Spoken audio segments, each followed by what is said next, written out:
കാര്യമുള്ള എന്തെങ്കിലും പറഞ്ഞോളെ. കൂടുതൽ റോൾ ചെയ്താൽ നിങ്ങൾക്കാണ് കൂടുതൽ കട്ട് ചെയ്ത് പറയേണ്ടി വരുന്നത്. ഓക്കെ, അപ്പം ഇത്തിരി നേരം ജേർണി നമ്മൾ അവസാന ഘട്ടത്തിലേക്ക് എത്തുകയാണ്. എനിക്ക് തോന്നുന്നു എൻ്റെ ജീവിതത്തിൽ കഴിഞ്ഞ കുറച്ച് നാളുകളായിട്ട് നിറഞ്ഞു നിൽക്കുന്ന ആൾക്കാർ നിങ്ങളൊക്കെയാണ്.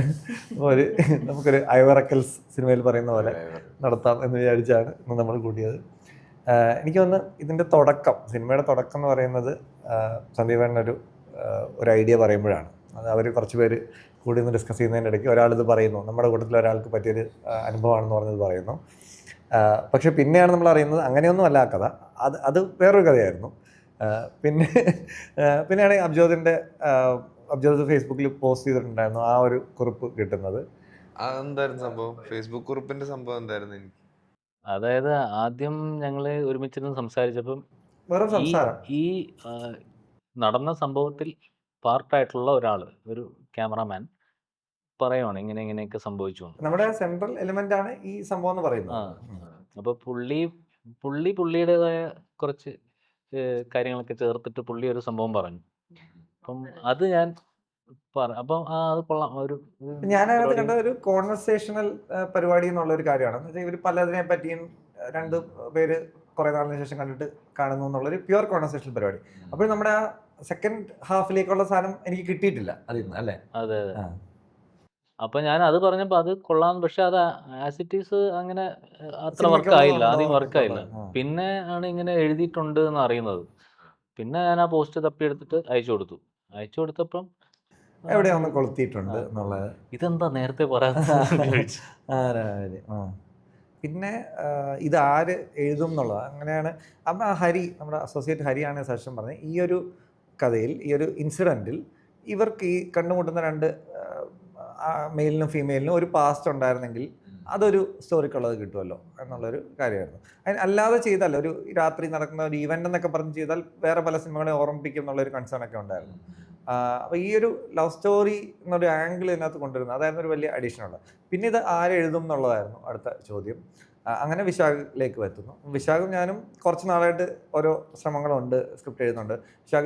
വിശാഖ് ഞാനും ഞങ്ങൾ കണ്ടുമുട്ടുന്ന ഇൻഫോസിസിൽ ഞങ്ങൾ ഒരുമിച്ച് വർക്ക് ചെയ്യുന്ന കാലത്താണ് ഇങ്ങനെ വാണബി ഫിലിം മേക്കേഴ്സ് എന്നുള്ള ഒരു രീതിയിൽ സിനിമയെ പറ്റി എപ്പോഴും ചർച്ച ചെയ്യുന്നു, അങ്ങനെയൊക്കെയുള്ള കാര്യങ്ങളായിരുന്നു. പിന്നെ ഒരുപാട് നാളിന് ശേഷം, ഒരു ഗ്യാപ്പിന് ശേഷം വിശാഖം ഞാനും കാണുമ്പോൾ ഞാൻ ഫസ്റ്റ് ഫിലിം ചെയ്തിട്ടുണ്ട്. ഞങ്ങൾ രണ്ടുപേരും കൂടെ എന്തെങ്കിലുമൊക്കെ ചെയ്യാം എന്നുള്ളൊരു പ്ലാൻ വരുന്നു. അങ്ങനെ ഇതിനു മുമ്പ് ഞങ്ങൾ വർക്ക് ചെയ്ത ഒരു സ്ക്രിപ്റ്റാണ് മിണ്ടിയും പറഞ്ഞും എന്ന് പറഞ്ഞിട്ട് ഒരു കോൺവെർസേഷൻസ് ആണ്. ഈ കോൺവെർസേഷൻസ് ചെയ്യുന്നതിൽ വിശാഖിൻ്റെ ഒരു ഫോട്ടോ ആണെന്നുള്ളത് ഞാൻ നോട്ട് ചെയ്തിരുന്നു. അപ്പോൾ ഇതിന് അതാണല്ലോ വേണ്ടത് എന്ന് പറഞ്ഞ് വിശാഖിനെ പിച്ച് ചെയ്യുന്നു. വിശാഖിന് ഭയങ്കര ഇൻസ്റ്റൻ്റ്ലി അത് കണക്റ്റ് ആവും, അത് നമുക്ക് ചെയ്യാം എന്നുള്ളൊരു കാര്യം. അപ്പോൾ പിന്നെ ഇത് ഭയങ്കര കൊടുക്കൽ വാങ്ങൽ ഒരു പ്രോസസ്സായിരുന്നു. അപ്പം എൻ്റെ ഒരു യൂഷ്വൽ ട്രെൻഡിൽ നിന്ന് മാറി ആദ്യമേ നമുക്കൊരു പേര് കിട്ടിയിട്ടുണ്ട്. നമുക്ക് ആ സ്ക്രിപ്റ്റ് നമ്മൾ തൽക്കാലം ചെയ്യുന്നില്ലല്ലോ, അപ്പോൾ ആ പേര് മിണ്ടിയും പറഞ്ഞെന്നുള്ള പേര് ഇതിന് പെർഫെക്റ്റ് ആണല്ലോ എന്ന് പറഞ്ഞ് അത് ഇടുന്നു, അങ്ങനെ തുടങ്ങുന്നതാണ്.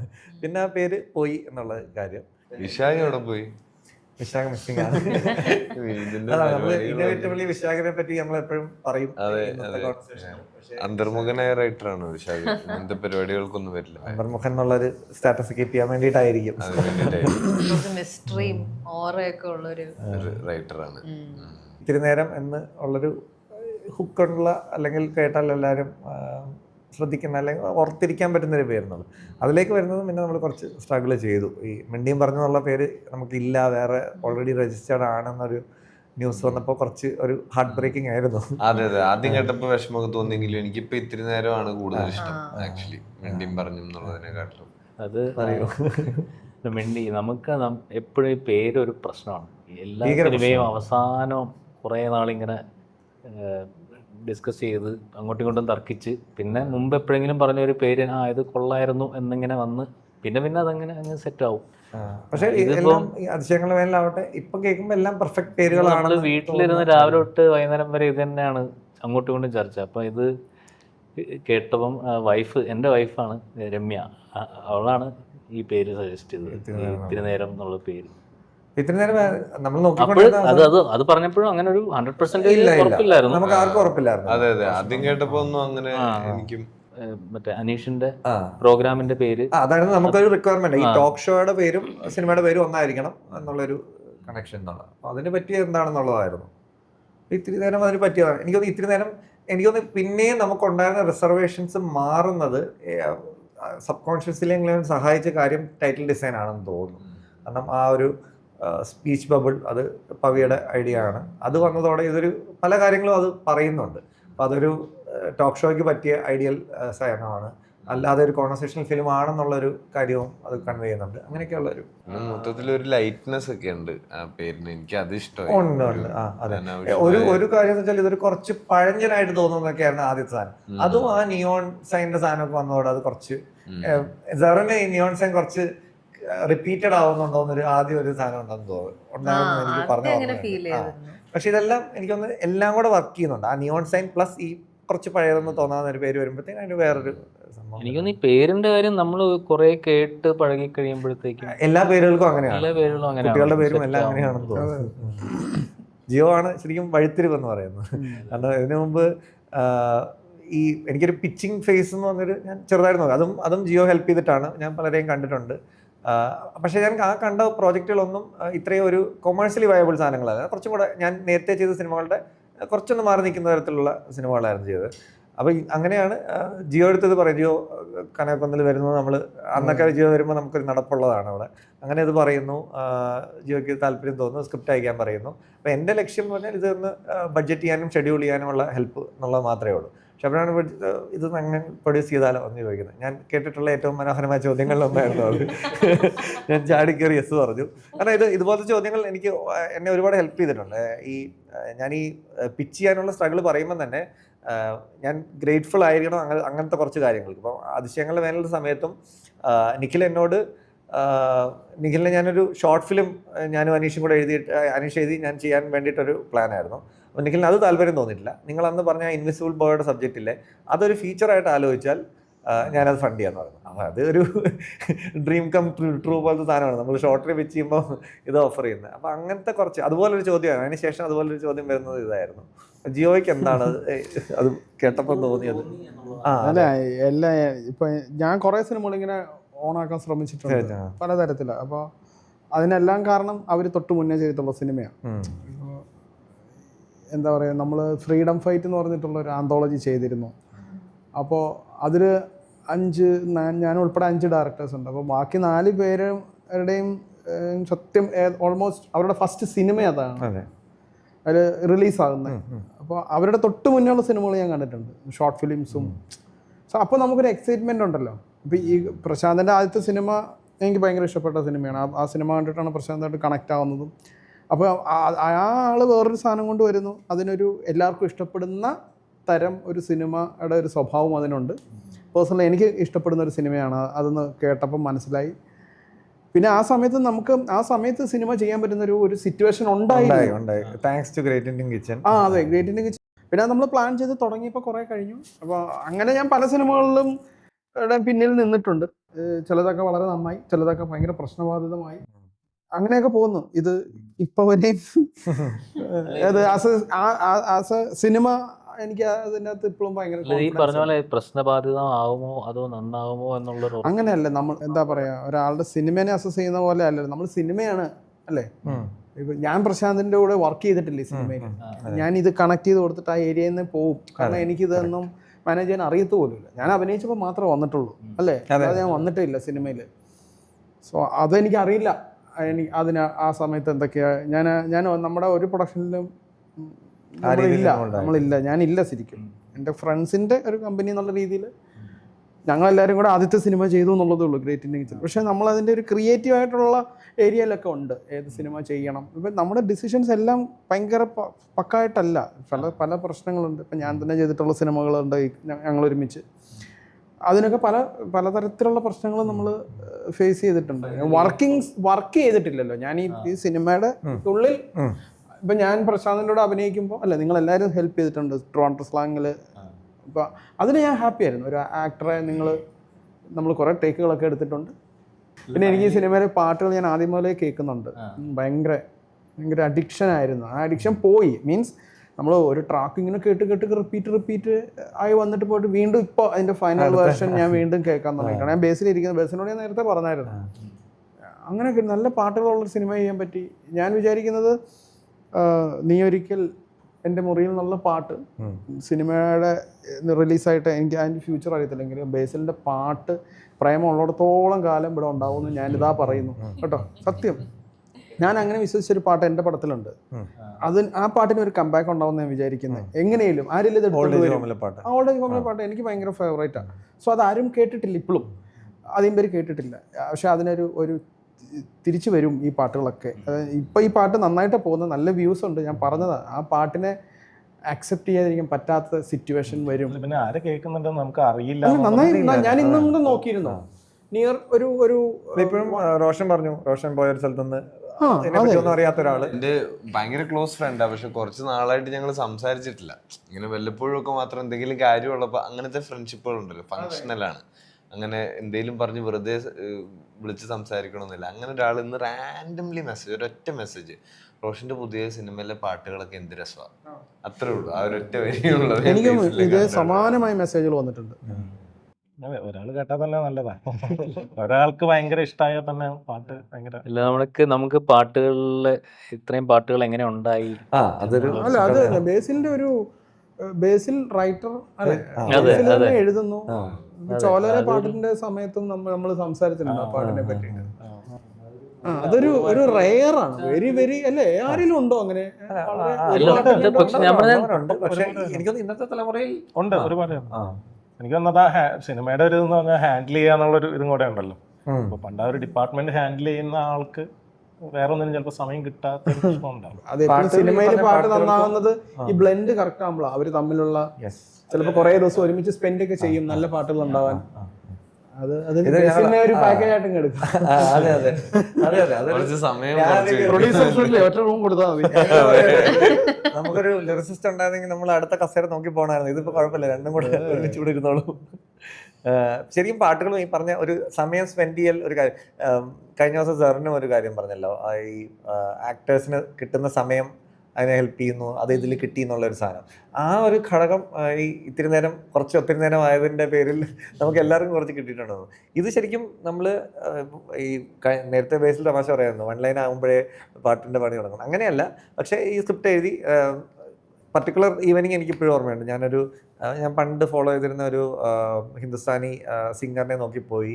അങ്ങനെ ഞാൻ ഒരു ഗസൽ ഇതിലങ്ങ് പോവുകയാണ്. കുറേ ഗസൽസ് കേട്ടു. അപ്പോൾ അന്ന് നമ്മൾ ഒരു പാട്ടേ ഉള്ളൂ, ഈ യാത്രയുടെ സമയത്ത് സ്റ്റീരിയോയിൽ നിന്ന് കേൾക്കുന്നതായിട്ട് പാട്ട്. നമ്മളിപ്പോഴും കുറച്ച് റിയലിസ്റ്റിക് മോഡിൽ നിൽക്കുവാണല്ലോ. അപ്പോൾ പാട്ടുകൾ മറ്റേ ഇൻസ്പിറേഷൻ ഇല്ലാതെ വരരുത് എന്നൊക്കെയുള്ള സാധനത്തിലാണ്. അപ്പോൾ അങ്ങനെ നിന്നിട്ട് കാർ സ്റ്റീരിയോ എന്ന് കേട്ടുന്ന ഒരു പാട്ട്, അതൊരു ഗസൽ മൂഡാവണം. അങ്ങനെ ഞാൻ ഭയങ്കര സ്പിരിറ്റ് കയറി ബേസിലിനെ വിളിക്കുന്നു. ഇതുപോലെ കുറച്ച് ഐഡിയാസ്, കുറച്ച് റെഫറൻസസ്, ഗസലിൻ്റെ റെഫറൻസ് ഒക്കെ പറയുന്നു. അങ്ങനെ അതിൽ ഒരു റെഫറൻസിൽ നമ്മുടെ സിനിമയിലുള്ള ഒരുപാട് സന്ദർഭങ്ങളൊക്കെ വരുന്ന കാര്യങ്ങളുണ്ട്. ഈ ആൾക്കാർ കണ്ടുമുട്ടി പിരിയുന്നു, പിന്നെ ഈ ലഹരി, പ്രണയത്തിൻ്റെ ലഹരിൻ്റെ കാര്യം, അങ്ങനെയൊക്കെ പറയുന്ന കുറച്ച് സാധനങ്ങളുണ്ട്. അപ്പോൾ ഈ ചർച്ചകളൊക്കെ ഉണ്ടായി. അന്ന് തന്നെയാണെന്ന് തോന്നുന്നു ഞങ്ങൾ 3 പേരും കൂടെ ഒരു ഗ്രൂപ്പ്, വാട്സാപ്പ് ഗ്രൂപ്പ് ഉണ്ടാകുന്നു, മ്യൂസിക് ഉണ്ടാക്കണ്ടേ എന്നാണ് എൻ്റെ പേര്. അപ്പോൾ അതിൽ ഈ പാട്ട്, ഈ സ്റ്റീരിയോയിൽ കേൾക്കുന്നൊരു പാട്ട്, പിന്നെ എനിക്ക് തോന്നുന്നു രണ്ടാമത്തെ റൂഫ് ടോപ്പിലുള്ള പാട്ട്, അകലുന്നു ആയിട്ട് പിന്നെ മാറിയ പാട്ട്, ഇത് രണ്ടുമായിരുന്നു ഇനീഷ്യൽ ഐഡിയ. നമ്മൾ ഷൂട്ട് ചെയ്യുന്ന സമയത്തും ഇത് രണ്ടുമേ ഉള്ളൂ റെഫറൻസ് ആയിട്ട്.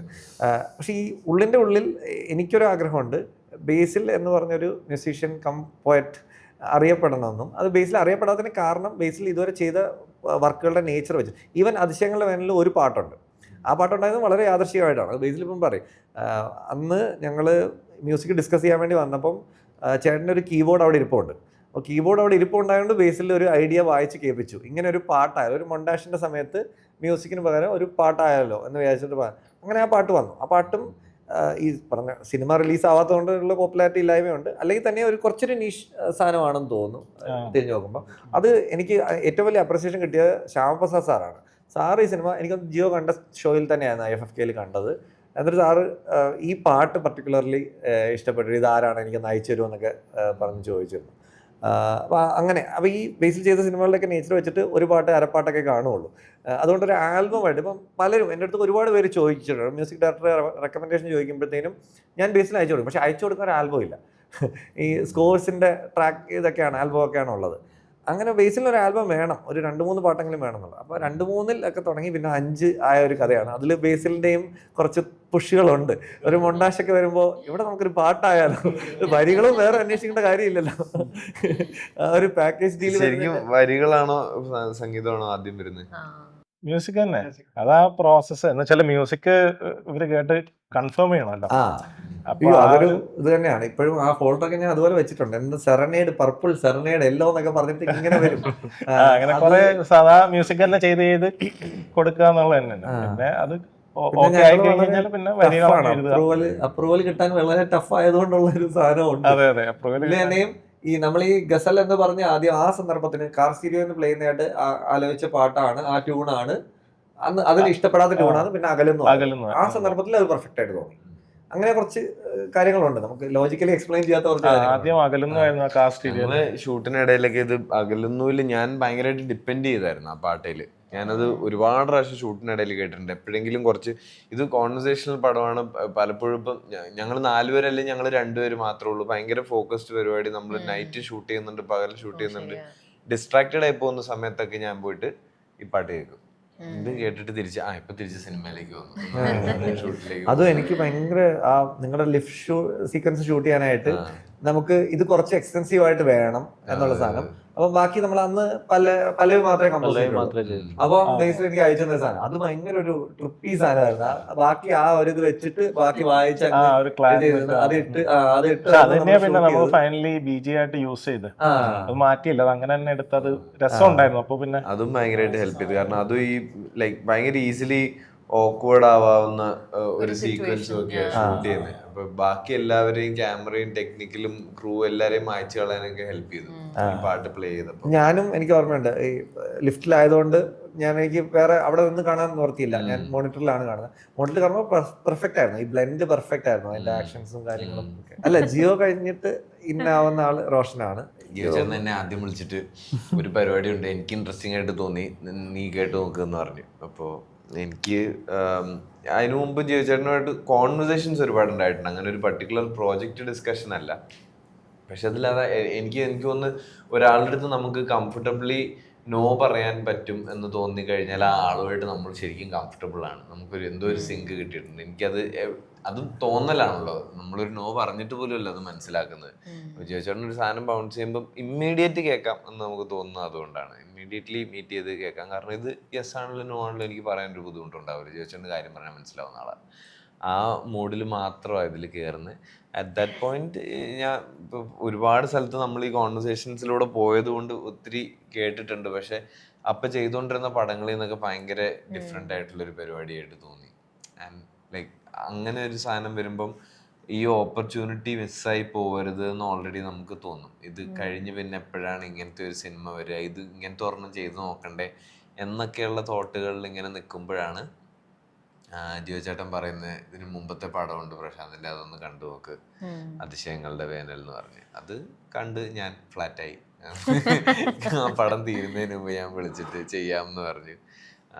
ശരിക്കും എനിക്ക് ആ സ്ക്രിപ്റ്റിൽ ഈ പറഞ്ഞ എനിക്ക് ലൈക്ക് അത് എനിക്ക് ഐ തിങ്ക് ആ ഫസ്റ്റ് മീറ്റിംഗ് കഴിഞ്ഞിട്ടോ ഞാൻ യെസ് പറഞ്ഞപ്പോഴും പ്രശാന്ത് തന്നെ എൻ്റെ അടുത്ത് ചോദിച്ചു ഇതിൻ്റെ ഒരു കൊമേഴ്ഷ്യൽ സാധ്യതകളൊക്കെ ആലോചിക്കുന്നുണ്ടോ, അങ്ങനെ എന്തോ ഒരു ഇത് എന്ത് തരം സിനിമയായിട്ടാണ് തോന്നുന്നത് എന്നൊക്കെ ചോദിച്ചപ്പോഴത്തേക്കിന് ഞാൻ പറഞ്ഞായിരുന്നു തോന്നുന്നു എനിക്ക് അങ്ങനൊന്നും ജഡ്ജ് ചെയ്യാൻ അറിയില്ല. എനിക്ക് സാധനം വായിച്ചു വർക്കായിട്ടുണ്ടെങ്കിൽ പിന്നെ അത് ചെയ്യാം എന്നുള്ള മൂടേ ഉള്ളൂ. അല്ലാതെ ഇത് എങ്ങോട്ട് കൊണ്ടുപോകണോ, ഇത് ആരുടെ അടുത്തേക്ക് എത്തിക്കണം എന്നൊക്കെ ഉള്ളത് വേറൊരു ടീം തന്നെ വന്നു കഴിയുമ്പോൾ ഉണ്ടാവേണ്ട തീരുമാനങ്ങളാണ്. പക്ഷെ കൂടുതലും റോഷന് കിട്ടുന്നത് കൊമേഴ്ഷ്യൽ സാധനങ്ങളായിരിക്കത്തില്ലേ? എന്ന് വെച്ചാൽ എനിക്ക് ഇതിന്റെ ലൈൻ എക്സാക്ട്ലി എവിടെയാണെന്നൊന്നും അറിയില്ല. ഏത് കൊമേഴ്ഷ്യൽ ഏത് ആർട്ട് ഫിലിം എങ്ങനെ അതിന് എനിക്ക് ശരിക്കും അറിയില്ല ഇത് എങ്ങനെയാ ഡിഫറൻഷിയേറ്റ് ചെയ്യേണ്ടതെന്നുള്ളത്. ചിലത് വായിച്ചു കഴിയുമ്പോൾ നമുക്ക് മനസ്സിലാവും ഓക്കെ ഇതൊരു ഫോർമുല എന്നുള്ള പരിപാടിയിലേക്ക് എത്താൻ വേണ്ടിയിട്ടുള്ള എല്ലാ ഇൻഗ്രീഡിയൻസും ഇതിനകത്ത് പ്ലേസ് ചെയ്തിട്ടുണ്ട്. ചിലത് നമുക്ക് ഒറ്റ നോട്ടത്തിൽ മനസ്സിലാവും, കാരണം ഇൻഗ്രീഡിയൻസ് ശരിക്കും അങ്ങോട്ട് ചേർന്നിട്ടുണ്ടാവില്ല. അപ്പോൾ ഇതെല്ലാം കുറച്ച് തള്ളി നിൽക്കും.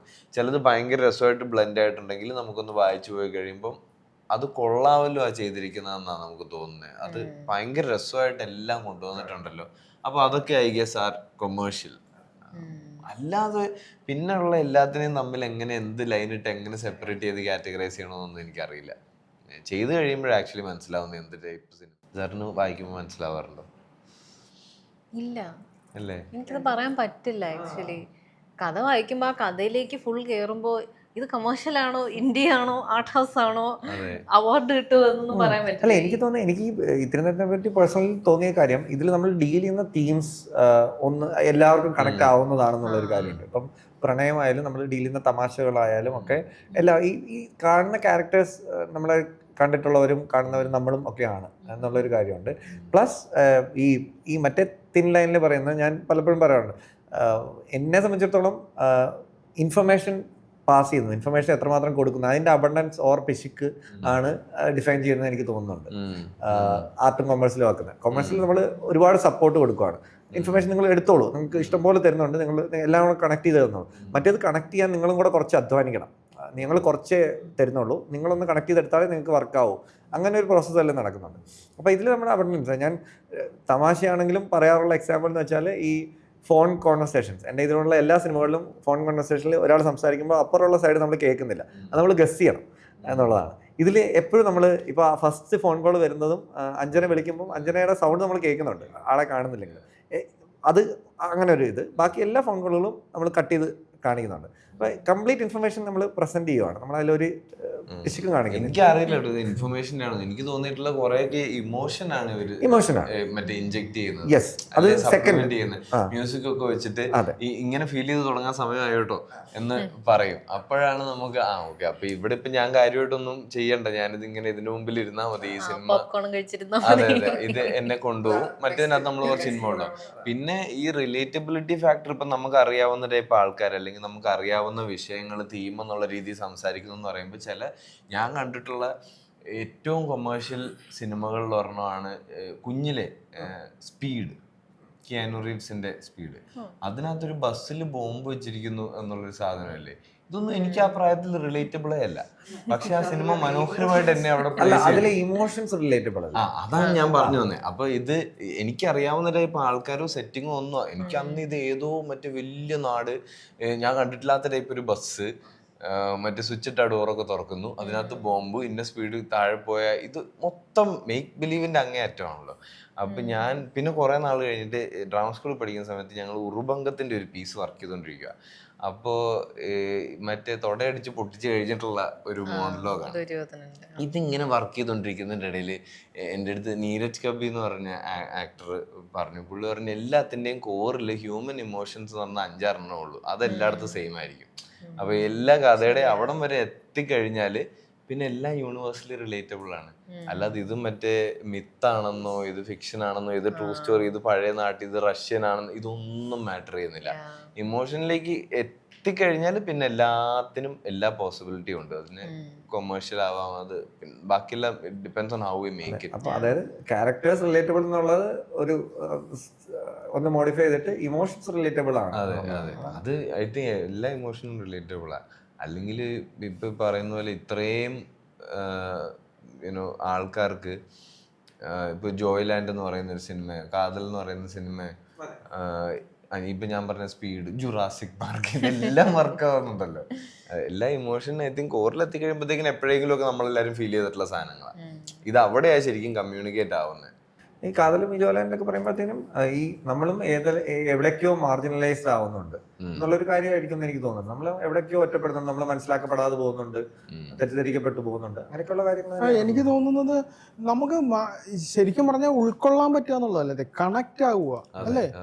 ഇപ്പം ഡ്യുവൽ എന്ന് പറഞ്ഞ പടം കണ്ടിട്ട് ഉണ്ടോ? ഡ്യുവൽ എന്ന് പറഞ്ഞ സ്പീൽബർഗിന്റെ ആദ്യത്തെ പടം ഉണ്ടോ? ആ സിനിമയാണ് ശരിക്കും പറഞ്ഞാൽ നമുക്ക് ഒരു ഫിലിം മേക്കർ ആവാൻ എനിക്ക് പേഴ്സണലി അതുപോലെ ഒരു കൊതി തോന്നിച്ചൊരു പടം വേറെ ഇല്ല. അതിൽ മനുഷ്യരൊന്നും ഇല്ല, മനുഷ്യരുണ്ട്, ഒട്ടും ഇമ്പോർട്ടൻസ് ഇല്ല മനുഷ്യർക്ക്. ഈ സ്പീഡിന്റെ കാര്യം പറഞ്ഞ പോലെ ഒരു വലിയൊരു ട്രക്കും നമ്മൾ പൊക്കോണ്ടിരിക്കുമ്പോൾ നമ്മളൊരു വണ്ടി ചേസ് ചെയ്യുന്നു, ഇതാണ് ആ സിനിമ. അതിൽ ഓടിക്കുന്ന ആൾക്കാരൊന്നും ആ സിനിമയിൽ ഭയങ്കരമായിട്ട് കാണിക്കുന്നില്ല. ഒരാളെ മാത്രം, ട്രക്കിലെ ആളെ നമുക്ക് അറിയത്തില്ല, കാറിലുള്ള ആളെ മാത്രമാണ് കുറച്ചുള്ളൂ, ഡയലോഗ്സ് ഇല്ല. അതെ, ഇത് അപ്പൊ ഇങ്ങനെയൊക്കെയുള്ള സിനിമകൾ ആൾക്കാർക്ക് മനസ്സിലാവുന്ന.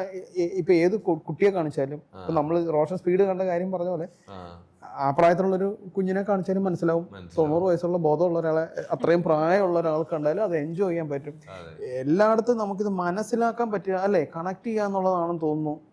ഈ ജുറാസിക് പാർക്കൊക്കെ അല്ലേ, അല്ലെങ്കിൽ ടൈറ്റാനിക് എന്ന് പറഞ്ഞ ക്ലീശ അങ്ങേറ്റത്തെ കഥ, അത് ലോകം മുഴുവൻ എല്ലാവർക്കും ഇഷ്ടപ്പെടുന്നു.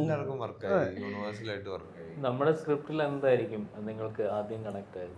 എനിക്ക് ഒബ്വിയസ്ലി അതിനകത്ത് മറ്റേ പ്രണയം ഓർ ലൈക്ക് നഷ്ടപ്പെട്ടു പോയി എന്ന് ഞാൻ കരുതുന്ന പ്രണയം എന്നുള്ള സാധനമുണ്ട്. അതാണ് അതിൻ്റെ എൻട്രി പോയിന്റ്. എന്നെ ഏറ്റവും കൂടുതൽ എക്സൈറ്റ് ചെയ്തത് ഈ മറ്റേ ഒരു ഓപ്പർച്യൂണിറ്റിയും കൂടെ കിട്ടിയിരുന്നെങ്കിൽ എന്നുള്ള അതിൻ്റെ കൂടെ വരുന്ന ക്യൂരിയോസിറ്റി ഭയങ്കര എക്സൈറ്റിംഗ് ആണ്. അതായത് ഞാനിപ്പോൾ നമ്മുടെ ഇൻ്റർവ്യൂസിലൊക്കെ സിനിമ ചെയ്യുന്നതിന് മുമ്പൊക്കെ എൻ്റെ ഏറ്റവും വലിയ ഹുക്ക് അതാണ്. ഇപ്പം എൻ്റെ ലൈഫിൽ ഈ സംഭവത്തിലേക്ക് അല്ലെങ്കിൽ കുറേ നാൾ നടന്ന ഈ ഫേസിലേക്ക് ഇപ്പോഴത്തെ എനിക്ക് തിരിച്ചു പോകാൻ പറ്റിയാൽ, അല്ലെങ്കിൽ അവിടെ പോയിട്ട് എന്തെങ്കിലും ഓൾട്ടർ ചെയ്യാൻ പറ്റിയാൽ വാട്ട് വുഡ് ഐ ഡു എന്നുള്ള ചോദ്യം ഇത് പലയിടത്തും ഇങ്ങനെ വെറുതെ ചോദിക്കുമല്ലോ. പെട്ടെന്നൊരു ജീനി വന്നിട്ട് 3 വരം ചോദിച്ചാൽ എന്നൊക്കെ ഉള്ളതുപോലെ നമ്മൾ കാര്യമായിട്ട് ആലോചിക്കാതെ പറഞ്ഞു വിടുക. ഈ സ്ക്രിപ്റ്റ് വായിച്ചപ്പോൾ ശരിക്കും ഇറ്റ് ഫെൽറ്റ് ലൈക്ക് ഇവർക്ക് രണ്ടുപേർക്കും അങ്ങനെ ഒരു ഇവരെന്തോ ഒരു മറ്റേ ടൈം ക്യാപ്സ്യൂളിലൊക്കെ കയറിയിട്ട് ഇവർ പോയി. കറക്റ്റ്, ഞാനിത് പറഞ്ഞിട്ടുണ്ട്. നമ്മൾ ഇടയ്ക്ക് ഞാൻ ഈ റെഫറൻസ് പറഞ്ഞിട്ടുണ്ട്. ഇത് ഇവരുടെ പാസ്റ്റിൽ നടക്കാൻ എന്നെ ഉണ്ടായിരുന്ന ഒരു ദിവസം അന്ന് നടന്നില്ല, അതൊരു ടൈം ട്രാവൽ ചെയ്ത് അങ്ങോട്ട് പോകുന്ന ഒരു ദിവസമാണിത്. അത് ഇത് കാണുന്നവരെ സംബന്ധിച്ച് ഈ ഫീലാണ് വർക്കാവാൻ പോകുന്നത്.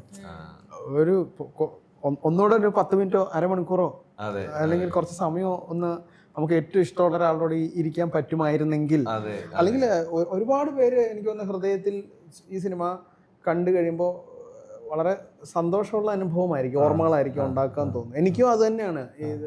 ഞാൻ ഈ വളരെ പേഴ്സണലായിട്ടുള്ള കൂട്ടുകാരോട് ഞാൻ പറഞ്ഞു, ഈ സിനിമയുടെ ചിലപ്പോൾ ആസ് എ സിനിമ എന്നുള്ളത് നിങ്ങൾക്ക് പല കാര്യങ്ങളിൽ വിയോജിപ്പുണ്ടാകും, പക്ഷേ ഈ സിനിമ നിങ്ങളുടെ ഹൃദയത്തെ തൊടും എന്നുള്ളതിൽ ഒരു സംശയവും വേണ്ട.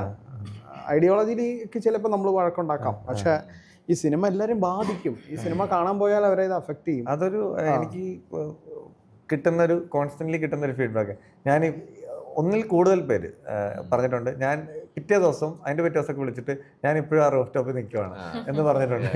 അത് ഈ റൂഫ് ടോപ്പ് തന്നെ സ്പെസിഫിക്കലി പറഞ്ഞിട്ടുണ്ട്. അപ്പം അതൊരു വലിയൊരു അതെന്തുകൊണ്ടാണെന്ന് അറിയോ അത് റൂഫ് ടോപ്പ് പറയാൻ കാരണം? ഞാൻ ഇതും ആലോചിച്ചിട്ടുണ്ട്. അതായത് റൂഫ് ടോപ്പ് വരെ ഇവർ ഈ ഡ്രീം ടൈം ക്യാപ്സ്യൂള് തന്നെയാണ്. അത് കഴിഞ്ഞ് പിന്നെ റിയാലിറ്റി തുടങ്ങും. പിന്നെ ഈ പറഞ്ഞ പോലെ നമ്മൾ എസ്കേപ്പ് ചെയ്ത സാധനം പൊളിച്ച് അതിന്റെ ഭിത്തികളെല്ലാം പൊളിച്ചിട്ട് റിയൽ ലോകം ഇങ്ങോട്ട് വന്നോണ്ടിരിക്കുക.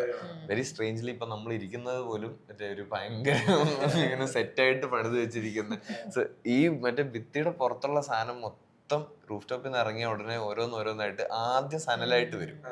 പിന്നെ അവിടുന്ന് റിയൽ വേൾഡ് ഇതിനകത്ത് അപ്പൊ അതുകൊണ്ടാണ് ആൾക്കാർ റൂഫ് ടോപ്പിൽ ഉടക്കി നിൽക്കുന്നതെന്ന് പറയുന്നത്. കാരണം എവ്രിബഡി വാണ്ട്സ് ദാറ്റ് ഡ്രീം. ആ മറ്റേ റൊമാൻറ്റിസൈസ് ചെയ്യണമെന്നുള്ളത്. ഞാൻ പണ്ട് താമസിച്ച സ്ഥലങ്ങൾ എനിക്ക് ഭയങ്കര സ്പെഷ്യലാണ്. അപ്പം ഞാൻ ഒരു പ്രാവശ്യം ഞാൻ കുറേ നാൾ കഴിഞ്ഞിട്ട് തിരിച്ച് ബോംബെയിൽ പോയപ്പോൾ ആദ്യം ബോംബെ പോയി താമസിച്ച വീട്ടിലേക്ക് തിരിച്ചു പോയി. അപ്പോൾ അതൊരു 4 ഫ്ലോർ കയറി ചെന്നിട്ട് ഞാൻ അവിടെ ചെന്ന് ബെല്ലടിച്ചു. ബെല്ലടിച്ചപ്പോഴത്തേക്കിനും ഒരു ലേഡി വന്നിട്ട് തുറന്നു. ഞാൻ പറഞ്ഞു ഞാനിവിടെ കുറച്ച് നാൾ മുമ്പ് താമസിച്ചതാണ്, എനിക്കൊന്ന് കാണണം. അപ്പോൾ പുള്ളിക്കാർ പറഞ്ഞു അറിയത്തില്ല, ഞാൻ ചോദിച്ചിട്ട് പറയാമെന്ന് വെച്ചാൽ അവരോട് വർക്ക് ചെയ്യുന്ന ഒരു ലേഡിയായിരുന്നു. അപ്പോൾ അവർ പോയി ചോദിച്ചിട്ട് വന്നിട്ട് പെട്ടെന്ന് കയറി കണ്ടിട്ട് പൊക്കോളാൻ പറഞ്ഞു എന്ന് പറഞ്ഞു. അപ്പോൾ ഇവർ അതിൽ അപ്പോഴാണ് ഫുള്ളായിട്ട് തുറക്കുന്നത്. ഫുള്ളായിട്ട് അവർ തുറക്കലിൽ തന്നെ ഞാൻ താമസിച്ച സ്ഥലമേ അല്ലത്. ഇത് ഭയങ്കരമായിട്ട് അകത്തുനിന്ന് മാറി, പുറമേ ആ ബിൽഡിങ് മാത്രമേ ഉള്ളൂ സെയിം. അപ്പം ഞാൻ ഇതിനു മുമ്പ് ടെറസിലൊക്കെ പോയിട്ടാണ് ഈ വീട്ടിലേക്ക് വന്ന് ബെല്ലടിച്ചത്. അപ്പോൾ അവർ തുറന്ന് ഫസ്റ്റ് ആ ഒരു ഭിത്തിയുടെ ഗ്ലിംസ് കിട്ടി കഴിഞ്ഞപ്പോഴത്തേക്കും തന്നെ ഞാൻ പറഞ്ഞു അല്ല വേണ്ട എനിക്ക് കാണാൻ, ഞാൻ പൊക്കോളാന്ന് പറഞ്ഞു. അത് പ്രൊട്ടക്ട് ചെയ്ത് പിടിക്കാനുള്ളവരാണ് റൂഫ് ടോപ്പിൽ സ്റ്റക്ക് ആയിട്ട് നിൽക്കുന്ന ആൾക്കാർ ബേസിക്കലി. എനിക്ക് ഈ കഥാപാത്രങ്ങൾ തമ്മിലുള്ള സംഭാഷണങ്ങളാണ് എനിക്ക് ഇതിനകത്ത് ഭയങ്കരമായിട്ട് ഹുക്കായത്. അത് ചില ആൾക്കാർക്ക് കേൾക്കുമ്പോൾ ഇത് സാധാരണ സംസാരിക്കുന്ന പോലെ അല്ലാന്ന് തോന്നും, പക്ഷെ നമുക്ക് ഭയങ്കരമായിട്ട് റിലേറ്റ് ചെയ്യാൻ പറ്റും. നമ്മൾ പാസ്റ്റിൽ മുമ്പ് സംസാരിച്ചിട്ടുള്ള കാര്യങ്ങൾ തന്നെയാണ് അത് ഇവരുടെ ഈ ക്യാരക്ടേഴ്സിൻ്റെ നിലവാരത്തിൽ നിന്നുകൊണ്ട് അവർ പരസ്പരം സംസാരിക്കുന്നു എന്നുള്ളത്. അത് വളരെ കാഷ്വൽ ആണ്, ഓർഗാനിക് ആണ്, ഓപ്പോസിറ്റ് ഓഫ് ക്രിഞ്ച് ആണ്. വിശാഖിന്റെ ഒരു ഭയങ്കര സ്കില്ലാണ്. നമ്മൾ നേരത്തെ പറഞ്ഞു ഈ കോൺവെർസേഷൻ ഫിലിം എഴുതാന്ന് പറഞ്ഞാൽ കുറച്ച് പണിയാണ്. വിശാഖ് അത് ഭയങ്കര ബ്രില്യൻ്റ് ആയിട്ട്, വിശാഖിന്റെ പൊതു ഒരു എഴുത്തിലെല്ലാം അതുണ്ട്. വിശാഖ് വേറെ സ്ക്രീൻ പ്ലേ നമ്മൾ വായിക്കുമ്പോൾ ഞങ്ങൾ വേറെ കാര്യങ്ങളൊക്കെ ഡിസ്കസ് ചെയ്യുന്നുണ്ട്. അപ്പോൾ ആക്ച്വലി അത് അർഹിക്കുന്ന ഒരു ഡ്രാമ ലെവൽ അതിലുണ്ട്, ഡ്രാമറ്റൈസേഷൻ ഉണ്ട്, റിയാലിറ്റി ഉണ്ട്. പിന്നെ അത് മാത്രമല്ല, ഈ ക്രിഞ്ച് ഒഴിവാക്കുന്ന എൻ്റെ ഒരു നോട്ടത്തിൽ വളരെ സ്മാർട്ടായിട്ട് ഈ അനീഷിനെ അങ്ങനെ ഒരു ക്യാരക്ടർ ആക്കിയിട്ടുണ്ട്. എപ്പോഴെങ്കിലും അയാളുടെ ഒരു വൾണറബിൾ സൈഡ് പുറത്ത് വന്നാൽ ഒന്ന് സോഫ്റ്റ് ആയെന്ന് തോന്നി. കാരണം ഈ ഒരു മലയാളി മെയിൽ ഈഗോ ഒക്കെ ഉള്ളിലുണ്ടല്ലോ. അപ്പോൾ അതുകൊണ്ട് ഉടൻ ഒരു ചളി അടിച്ചിട്ട് അല്ലെങ്കിൽ ഒന്ന് മറ്റേ അപ്സ്മാർട്ട് ചെയ്യുന്ന പരിപാടിയുണ്ട്. അതിലൂടെ അതങ്ങ് ഒഴുകി പോകും. അത് ഇതിനെ ഭയങ്കരമായിട്ട് ഹെൽപ്പ് ചെയ്തിട്ടുണ്ട് ഇതിലേക്ക് വീഴാതിരിക്കാൻ. റോഷന്റെ ചില സട്ടിലായിട്ടുള്ള എക്സ്പ്രഷൻസ്. അത് എനിക്ക് അറിഞ്ഞൂടാ. ഞാൻ ഈ പറയുന്ന എൻ്റെ പടങ്ങളിൽ അഭിനയിക്കുന്ന എല്ലാവരോടും ഞാൻ പറയാറുള്ളതാണ്, നിങ്ങളുടെ ഏറ്റവും നല്ല പെർഫോമൻസ് ആണ് ഇതിനകത്ത് ചെയ്യുന്നത്, എനിക്ക് ഉറപ്പുണ്ട്. പക്ഷെ നിങ്ങൾക്ക് ഒരിക്കലും ഇതിനകത്ത് ഒരു അവാർഡ് കിട്ടാൻ പോകുന്നില്ല. കാരണം ഞാൻ എടുക്കുന്ന സ്റ്റൈല് നമ്മളുടെ നാട്ടിൽ what is rewarded as good acting എന്നുള്ള, ഞാൻ പറഞ്ഞതെന്ന് വെച്ചാൽ ഇത് നോട്ടീസ് ചെയ്യപ്പെടാതെ പോകുന്ന കുറച്ച് കാര്യങ്ങൾ. ഇപ്പം every time there is a mention of Anjana's other relationship. അത് ഉണ്ടായിരുന്നു എന്ന് കേൾക്കുമ്പോൾ ഉള്ള ചേഞ്ച്, അതിപ്പോ ഇല്ല എന്ന് കേൾക്കുമ്പോൾ അത് എല്ലാ ആണുങ്ങൾക്കും കൃത്യമായിട്ട് റിലേറ്റ് ചെയ്യാൻ പറ്റുന്ന ഒരു സാധനമാണ്. ഒരാവശ്യമില്ലെങ്കിലും എന്തോ അല്ല, പ്രത്യേകിച്ച് കാര്യമൊന്നുമില്ല, ഒന്നും നടക്കാനൊന്നും പോകുന്നില്ല, എങ്കിലും ഒരു സമാധാനം. ഞാൻ ആലോചിക്കും, ഇത് ആരെങ്കിലും ശ്രദ്ധിക്കുമോ, ആരെങ്കിലും ശ്രദ്ധിച്ചിരുന്നെങ്കിൽ എന്ന് ഞാൻ. അതുപോലെ തന്നെ ഈ ഓരോ പരിപാടികൾ നടക്കുമ്പോഴും അതിന്റെ ബാക്ക്ഗ്രൗണ്ടിൽ നിൽക്കുന്ന ആൾക്കാർ ചെയ്യുന്ന പരിപാടികൾ. ഇപ്പൊ ഞാനിത് എത്രയും സൂക്ഷ്മമായിട്ട് അവകാശപ്പെടുന്നു എന്ന് പറയുന്നത്, ഈ ഇടയ്ക്ക് പോലീസ് ഇടപെടുന്ന ഒരു ഇതുണ്ടല്ലോ, ആ സമയത്ത് കുറേ നാളിന് ശേഷം ചേട്ടൻ പറയുമ്പോഴാണ് അറിയുന്നത് അതിൽ ആനന്ദ് ബാക്ക് ചെയ്യുന്ന ചെയ്യുന്ന ആനന്ദിന്റെ മുഖത്ത് വരുന്ന സംഭവങ്ങൾ. ഇവിടെ നമ്മൾ ഫ്രണ്ടിലുള്ള നന്ദുചേട്ടന്റെയും റോഷന്റെയും പോലീസിന്റെ ഒക്കെ പ്ലേ ആണ് നമ്മൾ വരുന്നത്. അതിനുള്ള ആനന്ദിന്റെ റിയാക്ഷൻ വേറൊരു സംഭവം നമ്മൾ അറിഞ്ഞില്ല. ആനന്ദ് ക്യാരക്ടറിനകത്ത് തന്നെ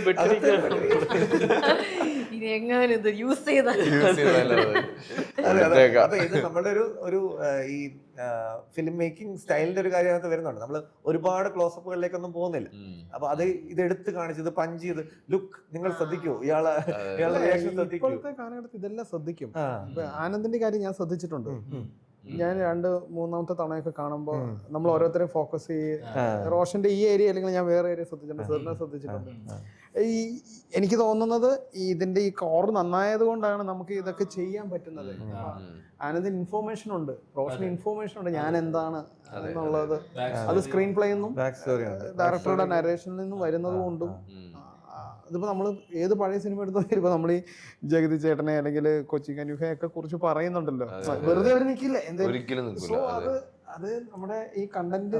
എനിക്ക് ഓർമ്മയുണ്ട്, എൻ്റെ അമ്മാവൻ ചേട്ടൻ്റെ അച്ഛൻ ആദ്യം ഇത് കണ്ടിട്ട്, എനിക്കൊന്ന് ഒരുപാട് ഏർലിയർ ഒരു കട്ടാണ് കണ്ടിട്ട് പറഞ്ഞു. അപ്പം അമ്മാവന് ജിയോയെ അത്രയും ഫെമിലിയർ അല്ലല്ലോ. അപ്പോൾ ഞാൻ ഓട്ടോക്കാരനായിട്ട് വരുന്ന ആരാണ്, ഞാൻ പറഞ്ഞു ജിയോ ആണ്. പറഞ്ഞു അതൊരു ക്യാരക്ടർ തന്നെയാണ്, അയാളൊരു ഫുൾ ക്യാരക്ടറാണ്, അയാൾക്കൊരു ലൈഫും അയാളുടെ ഹിസ്റ്ററിയും എല്ലാം അങ്ങ് വരുവാണ് അതിനകത്ത്. ആ ഒരു അങ്ങോട്ടും ഇങ്ങോട്ടും പുകഴ്ത്തുന്നോണ്ട് ഇനി സൗണ്ടിനെ കുറിച്ചും മ്യൂസിക്കിനെ കുറിച്ചും പുകഴ്ത്തണം. ഞാൻ ഒരു പ്രോജക്റ്റിലേക്ക് ജോയിൻ ചെയ്യുമ്പോൾ ചിലപ്പോൾ ആ ക്യാരക്ടറിന് വേണ്ടി ഒരു പ്ലേലിസ്റ്റ് ഞാൻ ചിലപ്പോൾ ഉണ്ടാക്കാറുണ്ട്. ചിലപ്പോൾ ഒരു ക്യാരക്ടറിന് ഒരു പെർഫ്യൂം ഉണ്ടായിരിക്കാം. നമ്മൾ ഫിസിക്കലി എന്തെങ്കിലും കാര്യങ്ങൾ ഹെൽപ്പ് ചെയ്യുവാണെങ്കിൽ നല്ലതാണല്ലോ. പക്ഷെ ആദ്യമായിട്ടാണ് 2 പാട്ട് ഓൾറെഡി റെഡി ആയിരുന്നു, അപ്പൊ ഇതിലേക്ക് അടിച്ചു കയറാം, വേറെ പ്ലേലിസ്റ്റ് ഒന്നും വേണ്ട. അങ്ങനെ വെറുതെ ഉപയോഗിച്ചിരുന്നതാണ് പാട്ടുകൾ. എല്ലാം റെഡി ആയിരുന്നെങ്കിൽ അഭിനയം അടുത്ത ലെവലാവുമായിരുന്നു. രണ്ട് സിറ്റുവേഷനെ കിട്ടിയുള്ളൂ. ഇതെല്ലാം കൂടെ പാട്ട് ഇത്ര ചെയ്യണമെന്നില്ലല്ലോ. അല്ല, എല്ലാവർക്കും പണി എടുക്കണമെങ്കിൽ ഒരു ഈ പറഞ്ഞ പോലെ മ്യൂസിക് നന്നാവുന്നുണ്ടെങ്കിൽ മ്യൂസിക് ഡയറക്ടറുടെ ക്വാളിറ്റിയാണ് ഞാൻ പറഞ്ഞത്. നമുക്ക് ആ ചെയ്യാനുള്ളൊരു സ്പേസ് ഉണ്ടാകുമ്പോഴാണ് അല്ലേ കിടിലം പടങ്ങളിലൊക്കെ ആണ് കിടിലം പാട്ടുകൾ ഉണ്ടാകുന്നത്. ക്ലൈമാക്സ് സോങ് ഞാൻ ഇപ്പോഴും ഓർക്കുന്നുണ്ട്. അത് ക്ലൈമാക്സ് സോങ് നമ്മൾ ആദ്യം വെച്ചിരുന്നത് ക്രെഡിറ്റ്സിന് വേണ്ടിയിട്ടുള്ള ഒരു പാട്ടെന്നുള്ള രീതിയിലാണ്. അല്ല, അത് ആദ്യമില്ലായിരുന്നു. ആ മൊണ്ടാഷാണ്. ആ മൊണ്ടാഷിൽ ഒരു മ്യൂസിക്, അതും നല്ല നമ്മൾ ഒരുപാട് സമയം എടുത്ത് കമ്പോസ് ഭയങ്കര ഇഷ്ടമുള്ള മ്യൂസിക് സീക്വൻസ് ആയിരുന്നു. പാട്ട് ചെയ്തപ്പോഴും ക്രെഡിറ്റ്സിനെ പാട്ട് ചെയ്തത്. സ്കോർ വേറെ, ക്ലൈമാക്സിന് വേറെ സ്കോർ ഉണ്ടായിരുന്നു. ഒരു ദിവസം സന്ദീപാണ്. അല്ല, അപ്പൊ ഇത് കണ്ട് ഇത് ഫ്രാൻസിസ് ആണ് ആദ്യം പറഞ്ഞത്, ചേട്ടാ ഇത് എന്ത് നല്ല പാട്ടാണ് ഇത്. പ്രൊജക്ടർ മറ്റേ തിയേറ്ററിലാണെങ്കിൽ പ്രൊജക്ടർ ഓഫ് ചെയ്യും, OTT-ലാണെങ്കിൽ അടുത്തത് ലോഡ് ചെയ്യും, ഇത് വേസ്റ്റ് ആയി പോകാനുള്ള ചേട്ടാ എന്ന് ഫ്രാൻസിസ് ആദ്യം പറഞ്ഞപ്പോഴാണ് സ്ട്രൈക്ക് ചെയ്തത്. ശരിയാ, ഇങ്ങനെ ഒരു പോസിബിലിറ്റി ഉണ്ടല്ലോ. നമ്മളെല്ലാം ക്രെഡിറ്റ് കാണാനിരിക്കും, അതുകൊണ്ട് നമുക്കറിയാം. പിന്നെ ഇത് ആലോചിച്ചുകൊണ്ട് മുമ്പിലേക്ക് വന്ന് അങ്ങനെ പിന്നെ ഒരു ദിവസം പറഞ്ഞു നമുക്ക് ഇതിലെ മൊണ്ടാഷിന്റെ ഇത് മാറ്റിയിട്ട് ഈ പാട്ടങ്ങ് കൊടുത്താണ്. അപ്പൊ എല്ലാവർക്കും ഹാപ്പി, എല്ലാരും കാത്തിരുന്നൊരു സാധനമായിരുന്നു. ഇത് ഞാൻ കേട്ടിട്ടേ ഇല്ല ഇതുവരെ അല്ലേ? മധുരം ആദ്യം കേട്ടിട്ടില്ല, അത് ഭയങ്കര എനിക്കൊന്ന് ഇതിൽ ഏറ്റവും കൂടുതൽ അങ്ങനെ ബാധിക്കുന്ന ഒരു സാധനം, ഒരു പാത്തോസ് എന്നുള്ള രീതിയിൽ ബാധിക്കുന്ന ഒരു സാധനം അതായിരിക്കും തോന്നുന്നു. വരികളും വളരെ മനോഹരം. വരികളിൽ എനിക്കൊന്ന് എനിക്ക് എന്റെ ഫേവറേറ്റ് നിശയിൽ, അതും പിന്നെ ആദ്യത്തെ നമ്മുടെ ദിശയിലാണ് ആദ്യം ചെയ്തത്. അതിങ്ങനെ കുറെ ട്യൂൺ ചെയ്ത് അവസാനം നിശയിൽ, ആക്ച്വലി ഞാൻ നിശയില് വളരെ പണ്ട് ചെയ്തു വെച്ചൊരു ട്യൂണാണ്. ബേസിൽ അത് വേറെ കഥയാണ്. അല്ല, കഥ മുഴുവൻ ഇല്ല. പക്ഷെ അത് പ്രശാന്തിന് കുറെ ട്യൂൺ കൊടുത്തിട്ടും പ്രശാന്തിന് വർക്ക് ആവുന്നില്ല. അതേ സാധനം പിന്നെ മറ്റെടുക്കട്ടെ. ഇപ്പൊ ഞാൻ ഇതിനു വേണ്ടി മാത്രം കോമഡി എന്താണെന്ന് വെച്ചാല്, ഞാൻ പ്രശാന്തിന് ഒരു ദിവസം ഞാൻ ഫോൺ വിളിച്ചു ഓർക്കുന്നുണ്ടോന്ന് അറിയില്ല. ഫോൺ വിളിച്ചിട്ട് ഞാൻ ഇത് ഒരു സാധനം വർക്കാവുന്നില്ല. അപ്പം ഞാൻ ഒരു ദിവസം ഫോൺ വിളിച്ചിട്ട് ഞാൻ കുറേ ട്യൂൺ പാടി കൊടുത്തു. അപ്പോൾ കുറേ ട്യൂൺ പാടിയതിൻ്റെ കൂട്ടത്തിൽ ഇതും പാടി. ഇത് പാടിയപ്പോൾ പ്രശാന്ത് എവിടെയോ ഉടക്കി നിന്ന പോലെ എനിക്ക് തോന്നി. അത് കഴിഞ്ഞിട്ട് ഫോൺ കട്ട് ചെയ്തു.